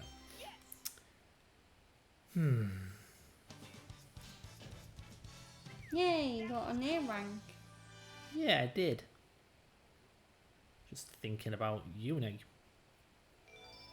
Yeah, it was strange really, because I never did my masters. I ended up finding work before the need ever arose for more qualifications. But of course, Georgia here did do her masters. It was strange really, because admittedly I wasn't one really doing the assignments, but when she'd tell me about them, I kept getting a feeling of like, oh man, I wanted to do that. Yeah. Because I felt like with my bachelor's it was a whole lot of I don't care or I can easily do this. I mean, I did get to do a lot of very cool assignments for my masters. Like, there was one I actually really enjoyed working on with Fred, where I had to do basically like an underwater graphical simulation, which was very fun to do. Well, simulation is the uni's weird way of putting it. It was just an OpenGL program where you rendered two submarines, one like a conventional modern submarine, and the other being this ancient, like, Victorian retro-futuristic attempt at a submarine with paddles and stuff. Yeah. Yeah. And, yeah, just using OpenGL, having an object-oriented little mini-game engine, basically. That was what I helped her with. Because I already had prior experience. My hobby has me doing this stuff all the time, so I was already familiar with OpenGL and making a game engine with an object system. Because you would have this animated submarine, and then another animated submarine that are different things but they behave independently, and one emits bubbles from its propellers, and each bubble is an object. Yeah. And stuff like that. Yeah, like as far as Masters coursework go, that was really cool. It's like, I wish I could have done stuff like that in my bachelor's, and instead it was Yeah. just write a little Stuff you already knew. yeah, make a little sprite program in Rust. Oh, my favourite language with my favourite programmer group. Blah. But yeah, Rust. Yeah. It's like, I know I didn't join up with a game making course like she did. But, you know, I am a programmer. I would like to program stuff, please, like variety. Just everything felt like the beginning. Intro to programming, programming for mathematics, basic 2D game, basic Java, basic Python. networking. What do you mean I only got a... Oh. Yeah, basic networking. It's just... Oh man, my entire journey through education, it was a complete tease. In primary school I was told, oh, things get better with secondary. In secondary I was told things get better in college and you actually get to do what you want. You know, like you choose your career path with college. It's like, okay, I'm gonna go to college, I'm not gonna be taught English, I'm not gonna be taught maths, I'm gonna be taught programming, because I already bloody know maths. Went to college, they basically just taught me maths, taught me English, taught me basic IT, because I get it was an IT course, but I'm here to program, not use MS Office. And in college they'd say, oh no, you really do what you want in university. And then I go to university and it's 3 years of what I just said, really basic introductory things. And what do I hear the entire time? No, the real stuff happens in a master's. The sad thing is, I think that's the one time they weren't lying through their teeth, because Georgia's master's looked really interesting. Yeah, it was. Yeah, which makes me a little intimidated actually, because if master's is what I was after, then what would have happened if I went for a doctorate? What does it mean to go beyond what I want? Would I get like hard mode? Would I get something I both didn't want to do and couldn't I do? mean, if anyone watching this has done like a PhD or a doctorate in computer science, please tell us what it was like. Because neither of us know. Nope. Yeah, and our lecturers, even though they were all doctors, they never really spoke much about their doctorate programs, their PhDs, how they did it, what they did. Yeah, I don't like Brian. Oh, bless his heart. Brian was great. Is great. I don't know. Haven't seen him in a while. But I don't know what he did. He taught compilers. Did he do compiler work? He had like a really fancy title there. I mean, it was literally like you're Ing Brian Thompson. Like, what does that even mean?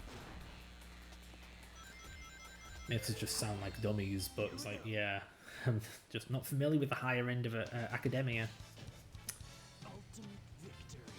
It's just I consider myself an engineer. I apply solutions to problems. I don't solve problems. You know, it's just like, you gotta invent something or whatever for your PhD. I can't invent a damn thing in software. I can't invent a new compiling scheme, a new optimization. I can't invent an encryption algorithm, a compression algorithm. That stuff's not quite beyond me. It's just computer science is such a trodden field. People have already done it so many times in so many ways that are beyond my level, and it'd be one hell of an investment to get to that level. But I suppose it really says something that I don't have that kind of thing. Why isn't there a field that I want to enrich, to thrive in, to explore and to develop in? It says something that I'm a programmer, and yet I don't have a special field that I'm in. You know, I'm not a specialist in a particular thing, I'm just I'm of a particular area of programming. And by that I mean, well, I do game programming.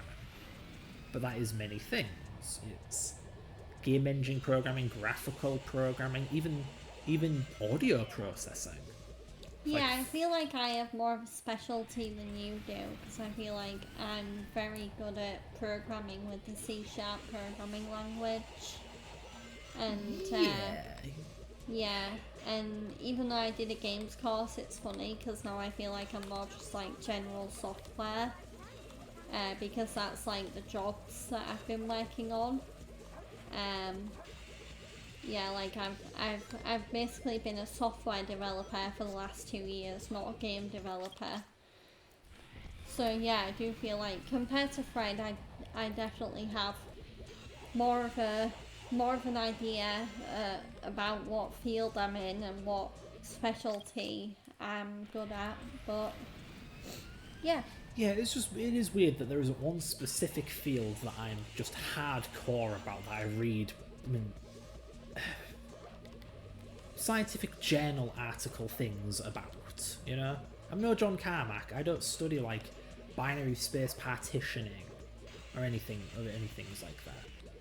Which is weird, because I've been programming for so long, you'd think I'd find something that I just damn near worship and want to know every little thing about. No, I'm still not there yet.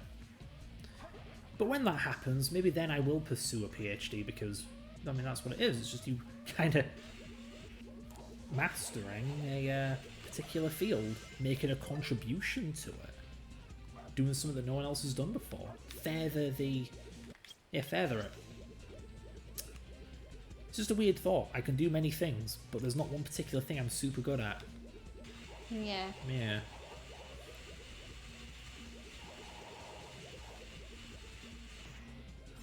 I need me some rings. I mean, and come on, it's not like I'm this way because I sit in my butt playing games all day. No, programming actually killed my gaming hobby. I really got serious with programming around 2012. Which happens to be right around when I stopped playing games. Because the thrill of programming was so much better than that of playing games for me. I don't even really get stressed at programming on like games, which have always infuriated me, so that was probably part of it too.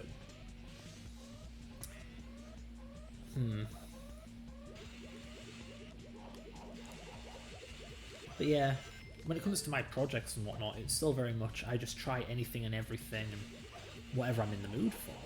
Yeah. Yeah, things I just think are cool. I have so many different projects because I keep trying to do new, interesting and cool things. I wrote an assembler, I've written a C++ to Lua converter. That one in on GitHub though. Written a Mega Drive emulator, that was fun while it lasted. Yeah. I was wondering what your specialty would be if you ever had one.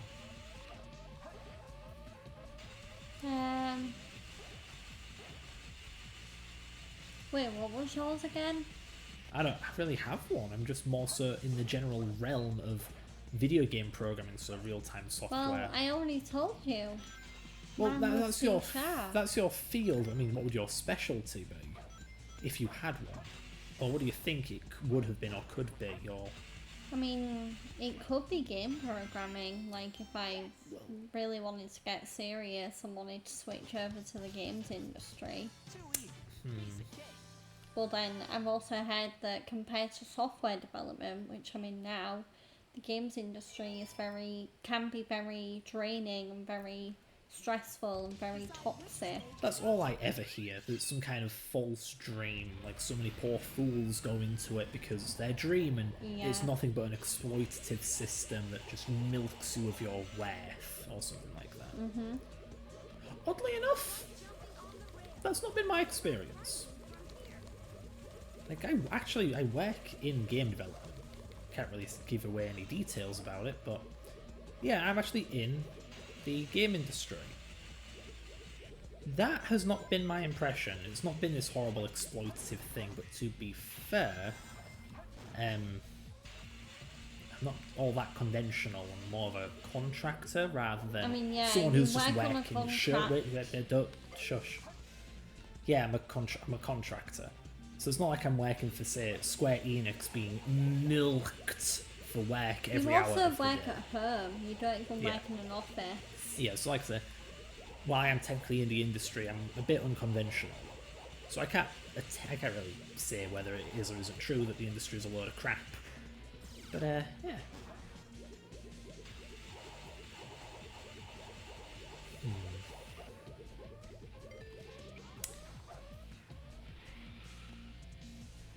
And this level has no rings in it.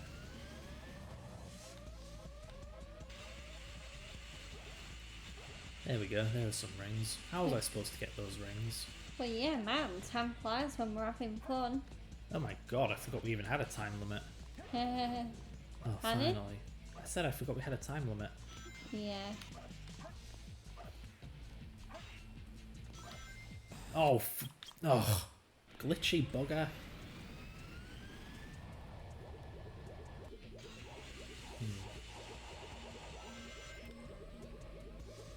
How am I even supposed to get that?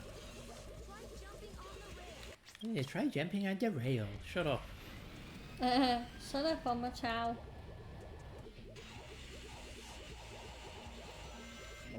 Oh, pardon me. Pardon, bloody you.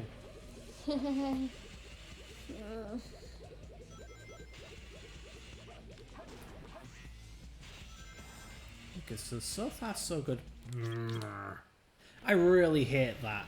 If I jump off the rail while holding left or right, Sonic doesn't jump up, he jumps sideways. Not only does he jump sideways, he isn't actually jumping, so I can't do a homing attack. Yeah, so he just falls, Yeah, basically. he just falls off the rail, basically. Yeah. Really annoying. I feel like there should be a different button, like maybe I should be pressing L or R to change, to jump left or right. Yeah. And jump just, you know, jumps. Damn it, Sonic. Wow. Who would have thought getting 100 rings would be really, really, really hard? Not me.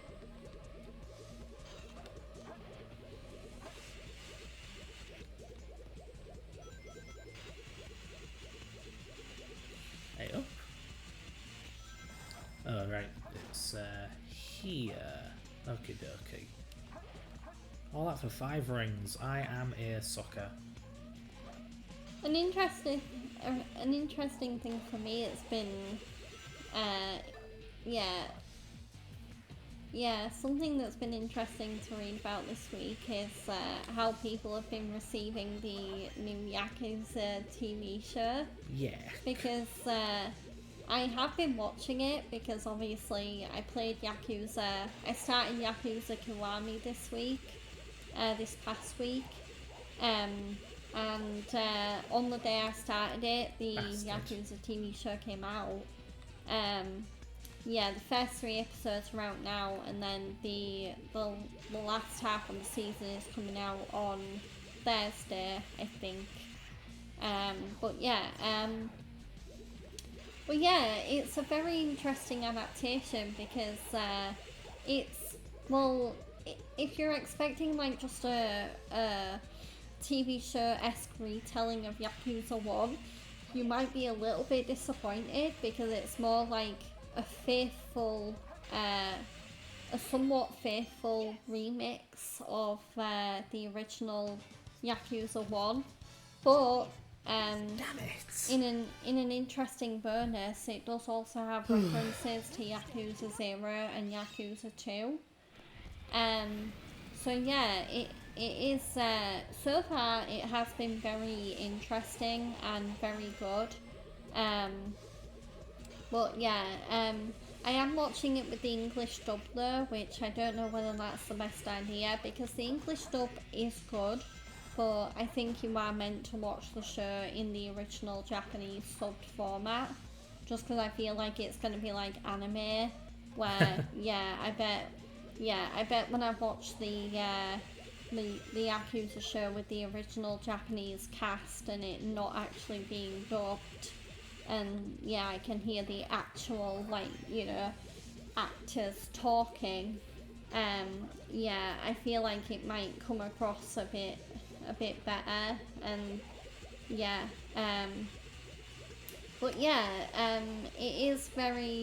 is a very good show. It definitely captures. I mean, there are some parts of Yakuza that are missing, like I know, funnily enough, one of the things that first peed fans off about the live-action adaptation is that there are no karaoke scenes in it. Oh. So don't be expecting like Ryoma Takuchi, who plays Kiryu, singing Bakami Tai, because that is not happening. There are, I mean, the combat in the Yakuza TV show is very, very good. There is a rather questionable scene in like episode 3 where Kiryu gets shot, and it's very obvious that the blood on the clothes is like makeup, because it just sort of pops up out of nowhere. Like, it doesn't really look the most realistic.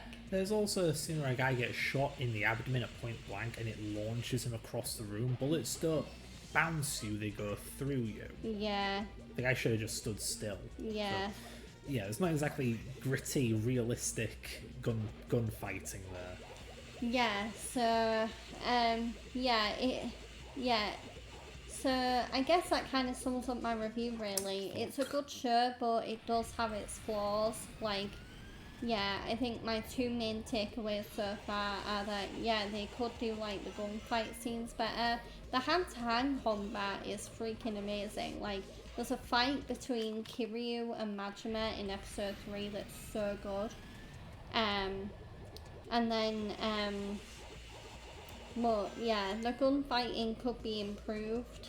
But yeah, I also, yeah, I'd maybe recommend watching it with the original Japanese language and English subtitles. Although, do give the dub a try as well, because it is still good. I'm not saying like the dub for like a Dragon Yakuza is rubbish, because it is actually a very all-star English dub cast.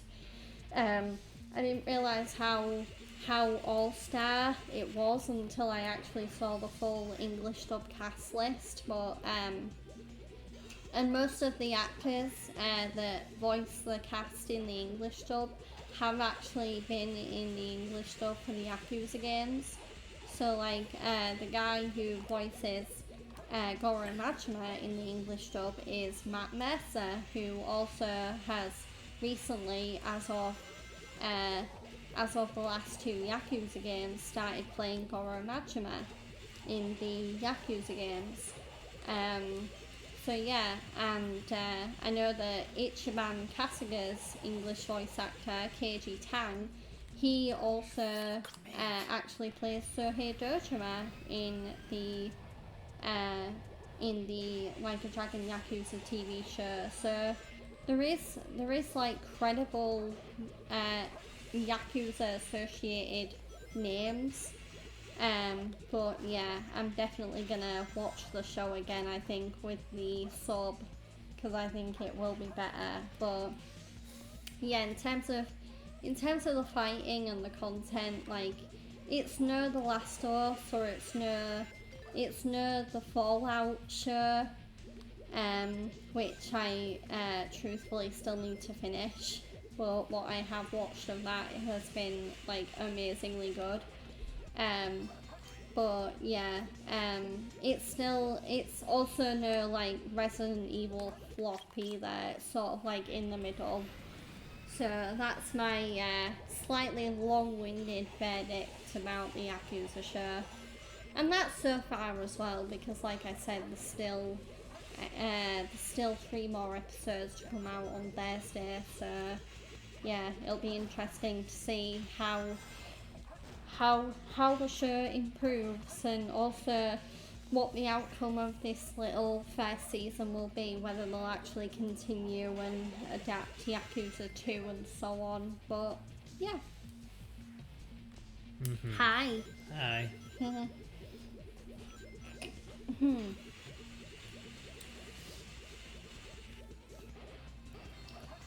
Getting 100 rings in this level sucks. Yeah, I get that feeling.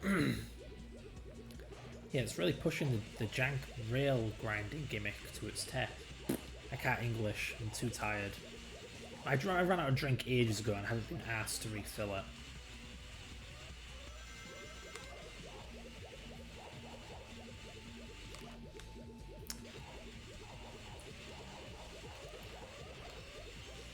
All I need is one more ring, of course. Of course.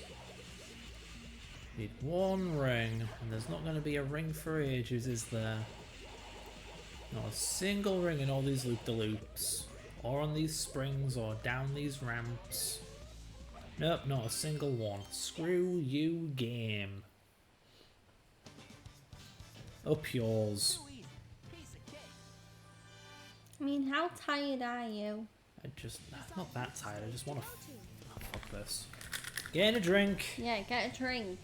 Tired of being dehydrated all the goddamn time. But yeah, my fiance will be right back. He's just getting a drink because the dehydration is clearly starting to get to him. But yeah, yeah, is there anything else? I feel like the Yakuza Show metaphor and the My Hero Academia movie were like the three, like, oh yeah, I can't forget to mention those points that I wanted to make.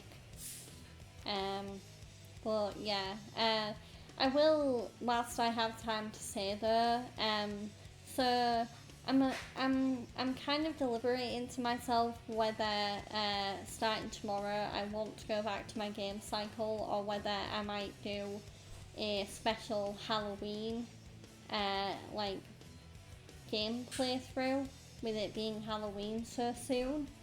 I'm leaning towards the latter, honestly, even though I haven't really been doing my game cycle very well as of late because I've been busy on like odd days or like too tired to stream on some other days.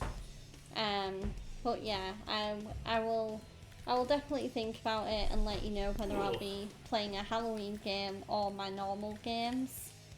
But yeah, anyway, my fiance is back. Yeah, and finally not constantly gagging with my dry throat.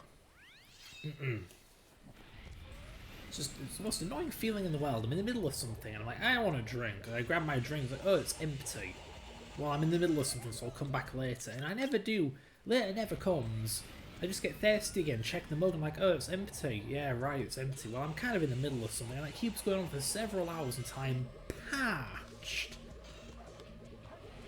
Yeah, until you like dehydrated to the point where you obviously start to get like tired and worn out. Just irritated from the constant. Kind of me.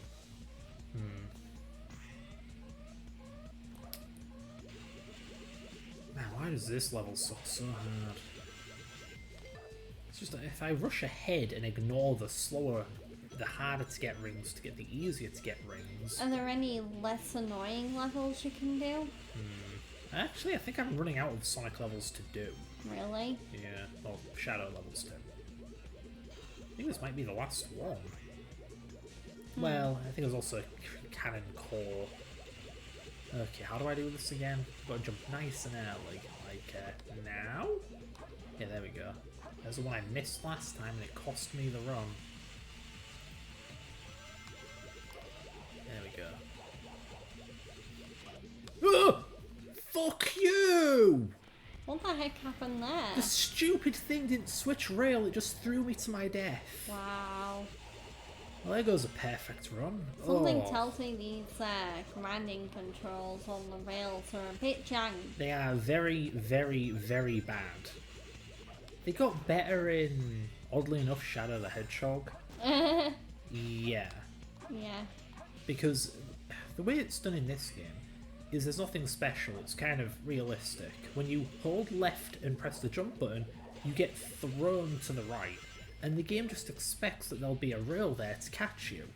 But when they made these levels, they actually misaligned some of the rails, Yeah. so they're actually next to each other. So when you launch, you miss, and there's nothing you can do about it.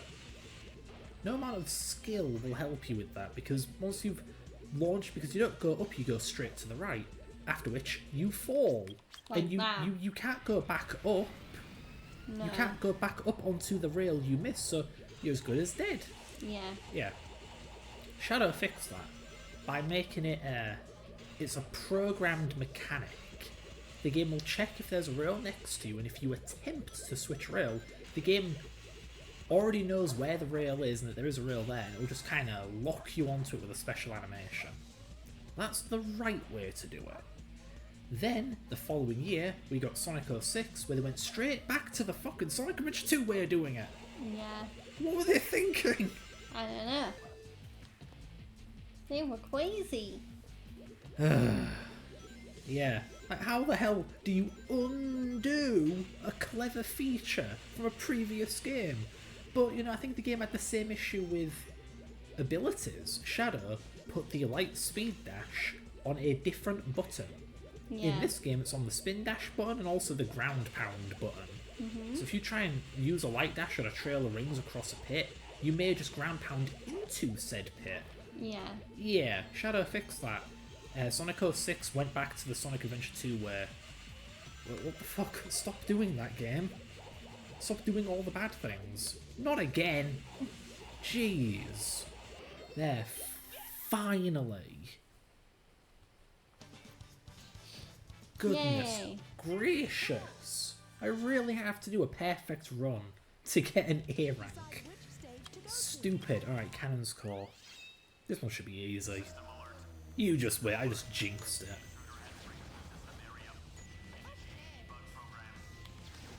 Hey Tails, what do you think about Maria getting shot? Okay. Okay, I don't care. Alright, he's really enthusiastic. Wow. Oh no. Oh no. Oh no. They're watching me. Game? Camera? You're dead. Camera! I'm not dead! See? I'm not dead. The camera's What the just fuck? garbage. Ugh. My god, you think the game would be programmed that if the camera's too damn far away, just teleport it nearer the player?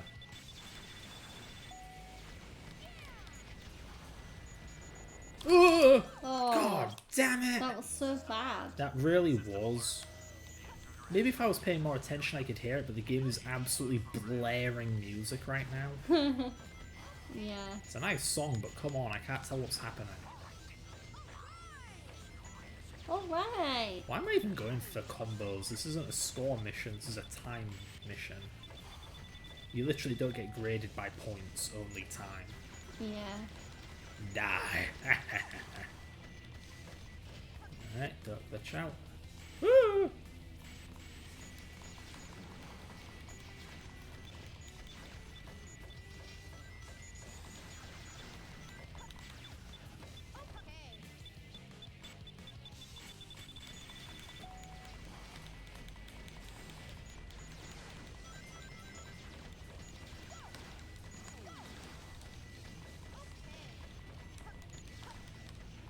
Whoa, it was bloomin' close. Yeah. I thought you were gonna get crushed.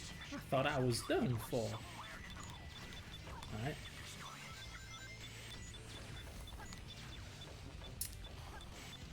Yeah, it's kind of novel that Sonic and Eggman teamed up in this part of the game.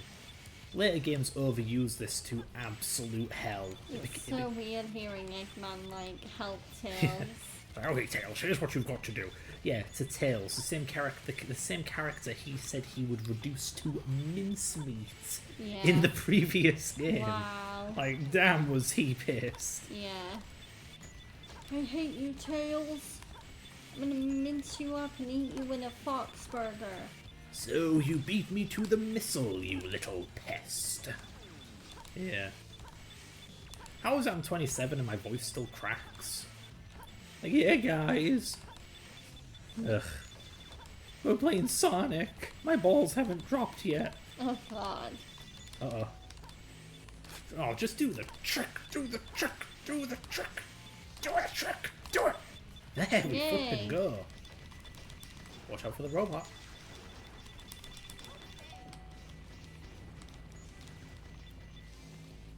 Whew, goodness.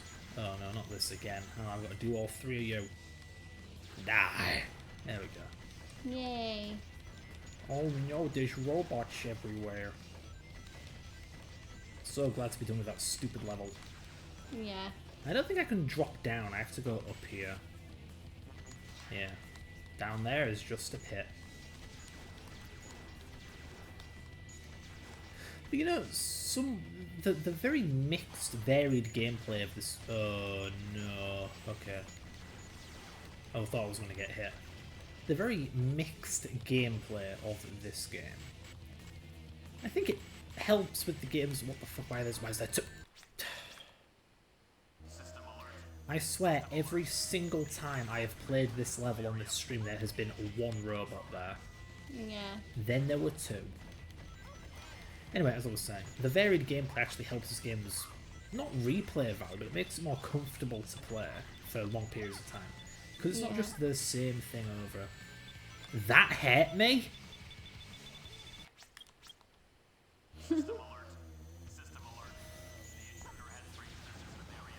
Reminds me of dumbass games where there are spikes and you get hit even if you don't touch the pointy bit. Yeah.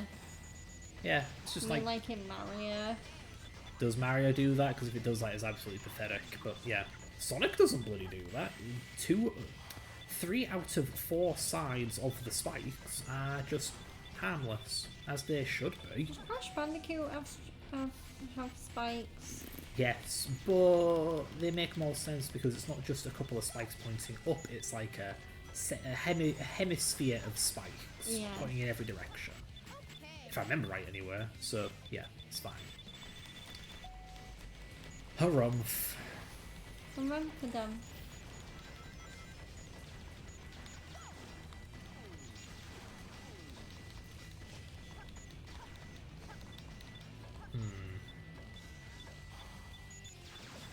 Ah, okay.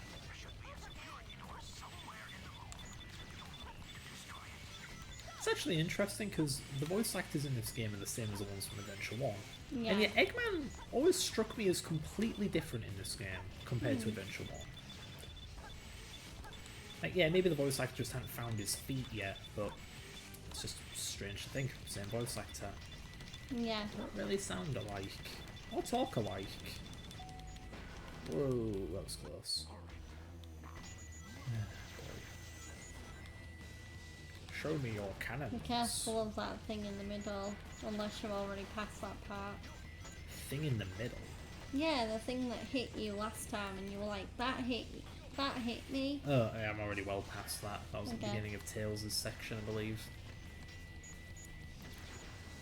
It's weird. I've done this at least 3 times. I've platinumed this game 3 times. Oh, shoot, shoot, shoot, shoot, shoot, shoot, shoot. Ugh. Okay. So I had to go careful here. Yeah. Now there's 2 of them. I don't know why. But yeah, I've done this many times, so it's just weird that I don't remember the get 100 rings missions being so damn difficult. Yeah. But then, you might probably Shoot it, you rusty. Oh no, Oh, I have God. to do this? Okay. Well, this is nerve-wracking.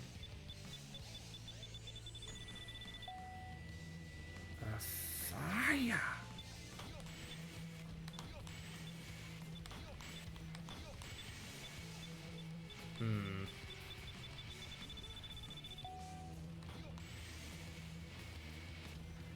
That was a little close.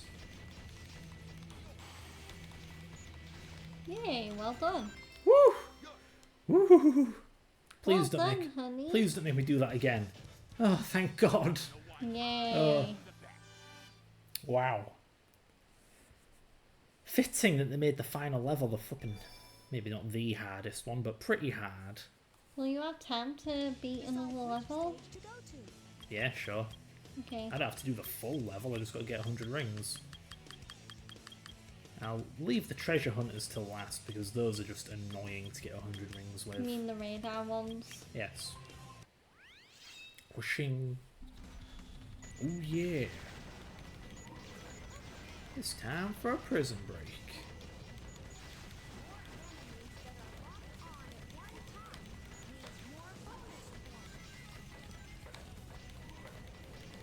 Yeah, if you're not going for a score-based A rank, then it's better to button mash with the mechs. Yeah. But if you're going for score, you want big combos, so you can't afford to do that because you'll only ever get a combo of 1. Go on, jeez.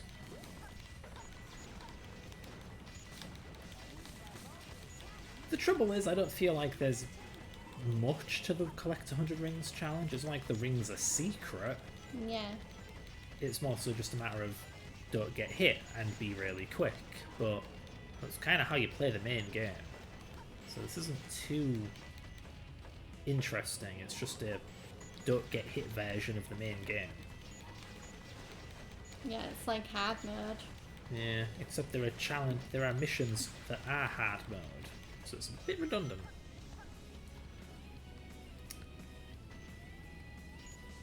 Not to mention, this is something that modern games are better at doing, but what if I was playing the main game? Yeah, I wasn't specifically doing this mission, but I did collect 100 rings, and I didn't get hair at all up until then. Yeah. Like, why can't I have gotten the collect 100 rings under a certain time limit emblem? Why do I have to specifically choose the level for it, or it doesn't count? This is actually, oddly enough, something that Sonic Forces does. Oh wow. Yeah, where each level has missions within it, but you can get them all at the same time. It's just a shame they're nothing like these. There are no collect 100 rings or do hard mode or blah blah blah. No, it's just like, get the 5 red rings.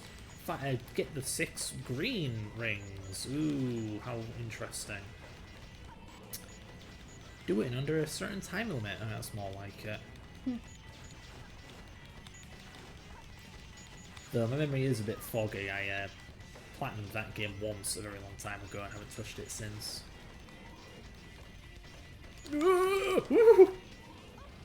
Where are my rings? I deserve something for that. Jeez, am I going to get an A rank? Have I been missing rings? I'm near the end of the level. Where are the rings? Where are the rings? Give me my rings, please. Oh, please, just give me one. One. Yeah, where are they? One. Jeez, there. Louise. Oh, you gotta do it again. Yeah, right as I approached the end of the level, I realised an area that I had missed capsules. Yeah. I was actually trying to go there, and then I thought, wait, what am I doing? This is not the Chow level, and I stopped myself. That was my fault. Silly me.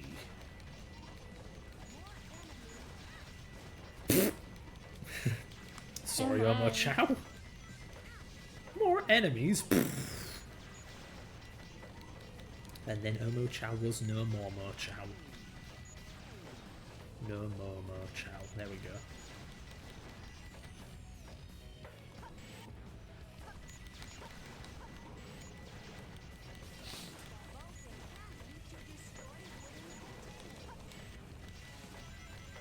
Some people are very irritated by the lock-on laser sound in this game.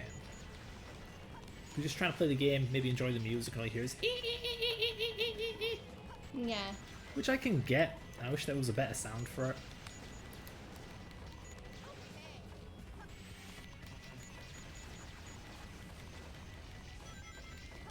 But I'm not sure what would have worked. Any repetitive, like even a gentle hum would be kind of annoying. Trying to listen to the game, all you hear is like, you know?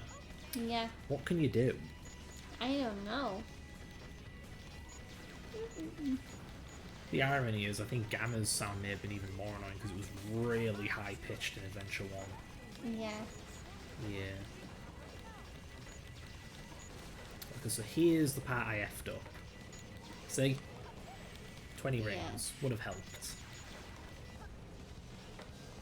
Yeah, so you'll easily get 100 rings now. I hope so. I did just miss a couple on the floor earlier. The trouble is, you have to balance collecting rings with knowing which rings are too much effort. Take too much time, aren't worth collecting. Yeah. Yeah. So when you have just a bunch of loose rings on the floor, they're not in a line, they're just a mess. Yeah, then usually not worth picking up. Yay! That's gotta be an A rank, look at that. Woo! Yay! I did it, Sonic. We might have time for one more level. Yeah, I am get. I mean, it's level 1, it's gotta be quick. It is funny how some characters have upgrades that other characters don't get. Oh, I never got magic hands for Sonic. Right, that's an upgrade I'm missing. But it's a useless novelty upgrade, don't really matter. But yeah, Eggman gets this health bar upgrade. Notice how his health bar's dark blue? Yeah. Yeah, he's got more health than Tails. Sonic gets magic hands. I'm not sure if... Oh, Knuckles gets the air bracelet. It's just weird. Like, why is that a thing? It doesn't even seem like an accident because every character duo has that imbalance. Like, I know that Rouge doesn't really have any swimming levels, except their first level. But, like, Magic Hands is a useless upgrade even in Sonic's hands. I don't know why Shadow doesn't get to have it. There we go, nice and simple. And I don't get why Tails or why Eggman needs the health upgrade, but Tails doesn't. It's just strange. It just buggered me off as a kid because I thought, surely, I'm just missing them. They've got to be somewhere, right? Turns out, no. I was just lied to for all these years. Think you want to do one more level? Yeah. I'm gonna keep going until we hit 4 hours. Okay. Anyway, you got anything to add? Oh, I I'm ain't picking those up. Screw that. trying to think. Okay.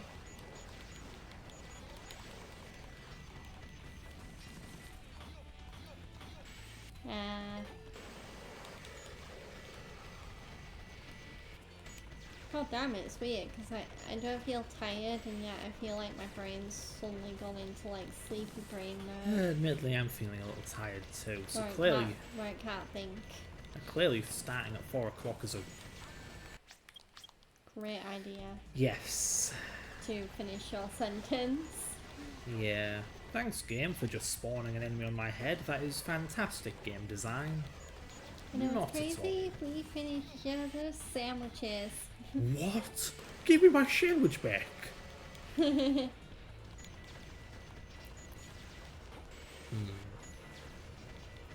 Yeah, although unlike Anna and Hans, who clearly weren't meant to belong together because Anna is way better with Kristoff anyway, yeah, me and my fiance do belong together. God, freaking yeah.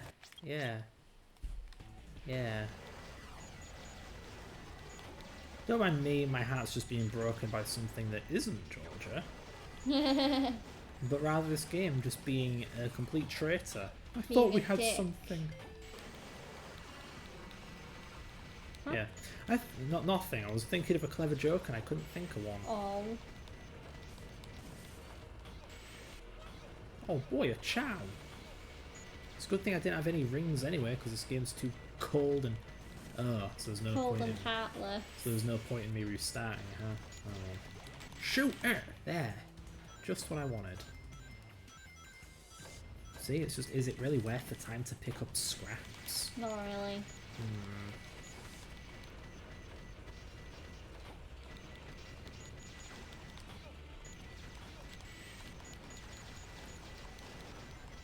So many rings. A matrix of rings. Ooh, another matrix of rings. Hey camera, how about you show me where I'm going, huh? That'd be helpful. Yosh. Oh boy, for me? You shouldn't have. Really, you shouldn't have. What's that lamp from? That sounds familiar. Yeah, a lot of films do it. Yeah. Kung Fu Panda does it in one form. Everybody go kung fu fighting. Fast as lightning. And I don't know if that was good enough. I'm over a minute and a half. Woohoo! Nice.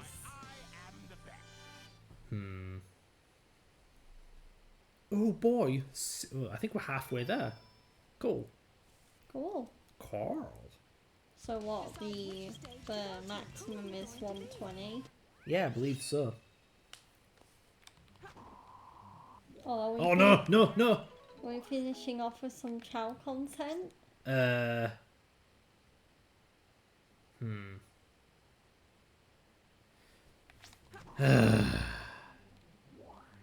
we are. Leave it to me to do the stupid forgetful thing. And we have your chow. Yay. What Yeah. did you do? Went into the chow garden and wasted a bunch of animals and stuff. Oh no. Yeah. The thing you tell me not to do. Yeah, because I've fallen for it so many times. Whoa, you are Case in looking. point. That's your chow. I don't want to Yay! fucking... Oh, whatever. No, why don't you want to feed my chow? Because my chow is one that needs the stats. Oh god damn. Okay. Yours has like the worst possible run stat. It will never be a good chow. Fred doesn't care about my chow. You can raise it in your own time.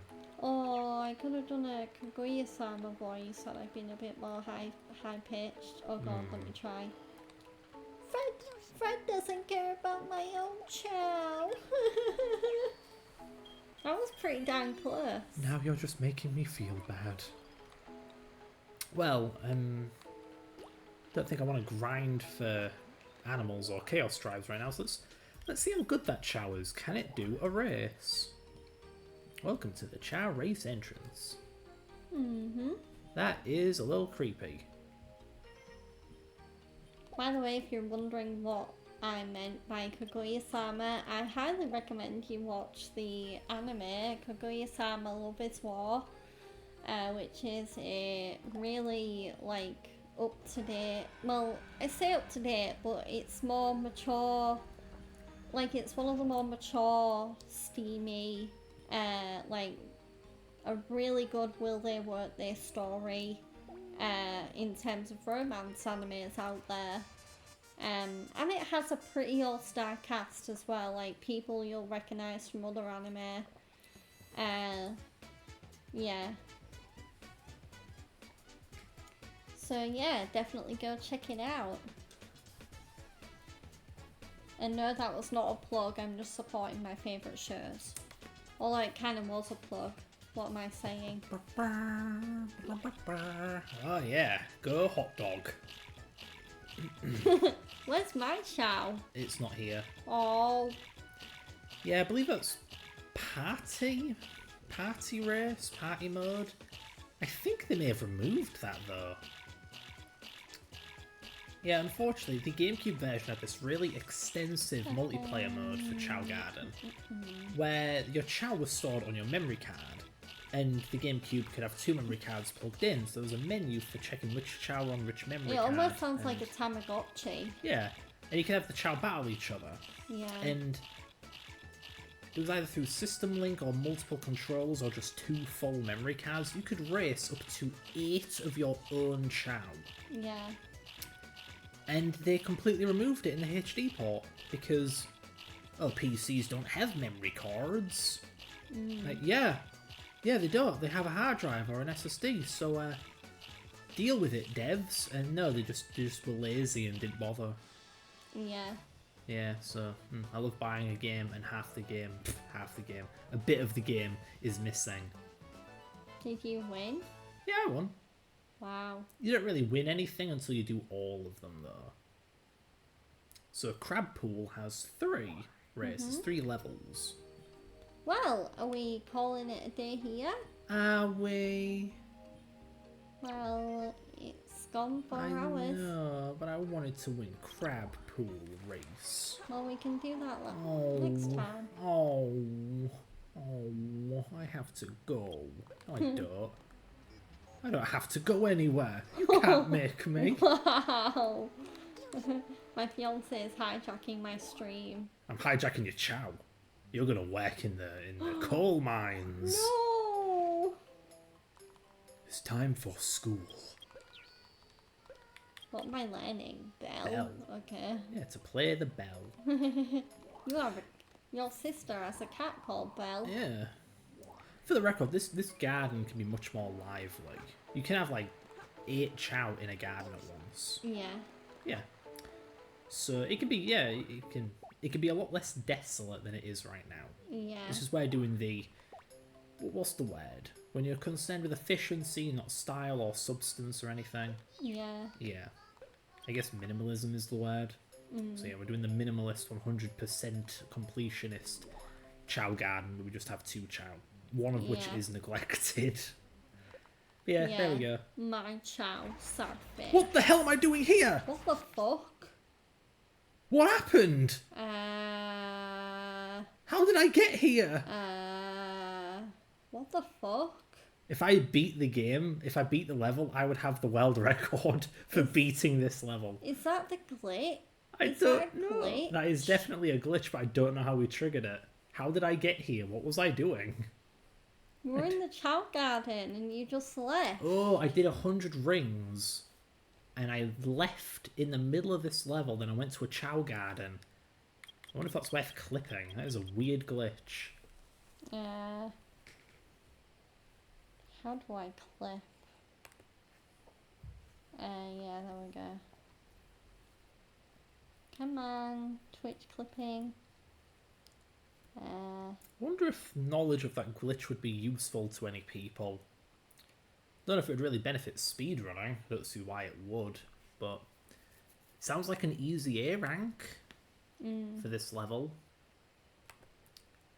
Then again, I assume this is like a normal mode, or is this the 100 ring mode? I don't know what mode I'm in right now.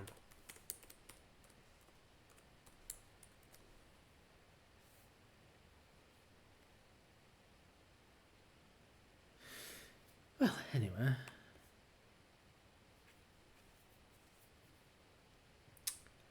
Yeah, I suppose that's everything.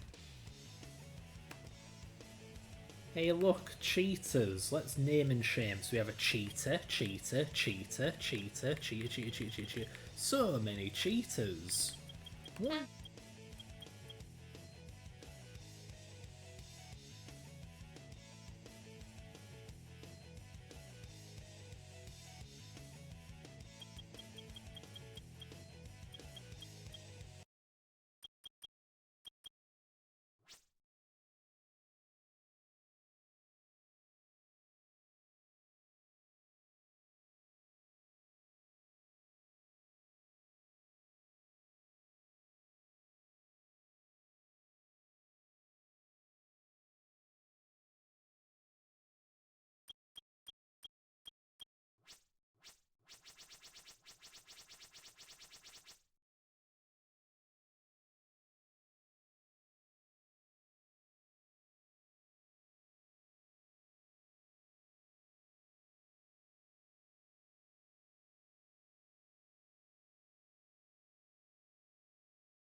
the most useless one.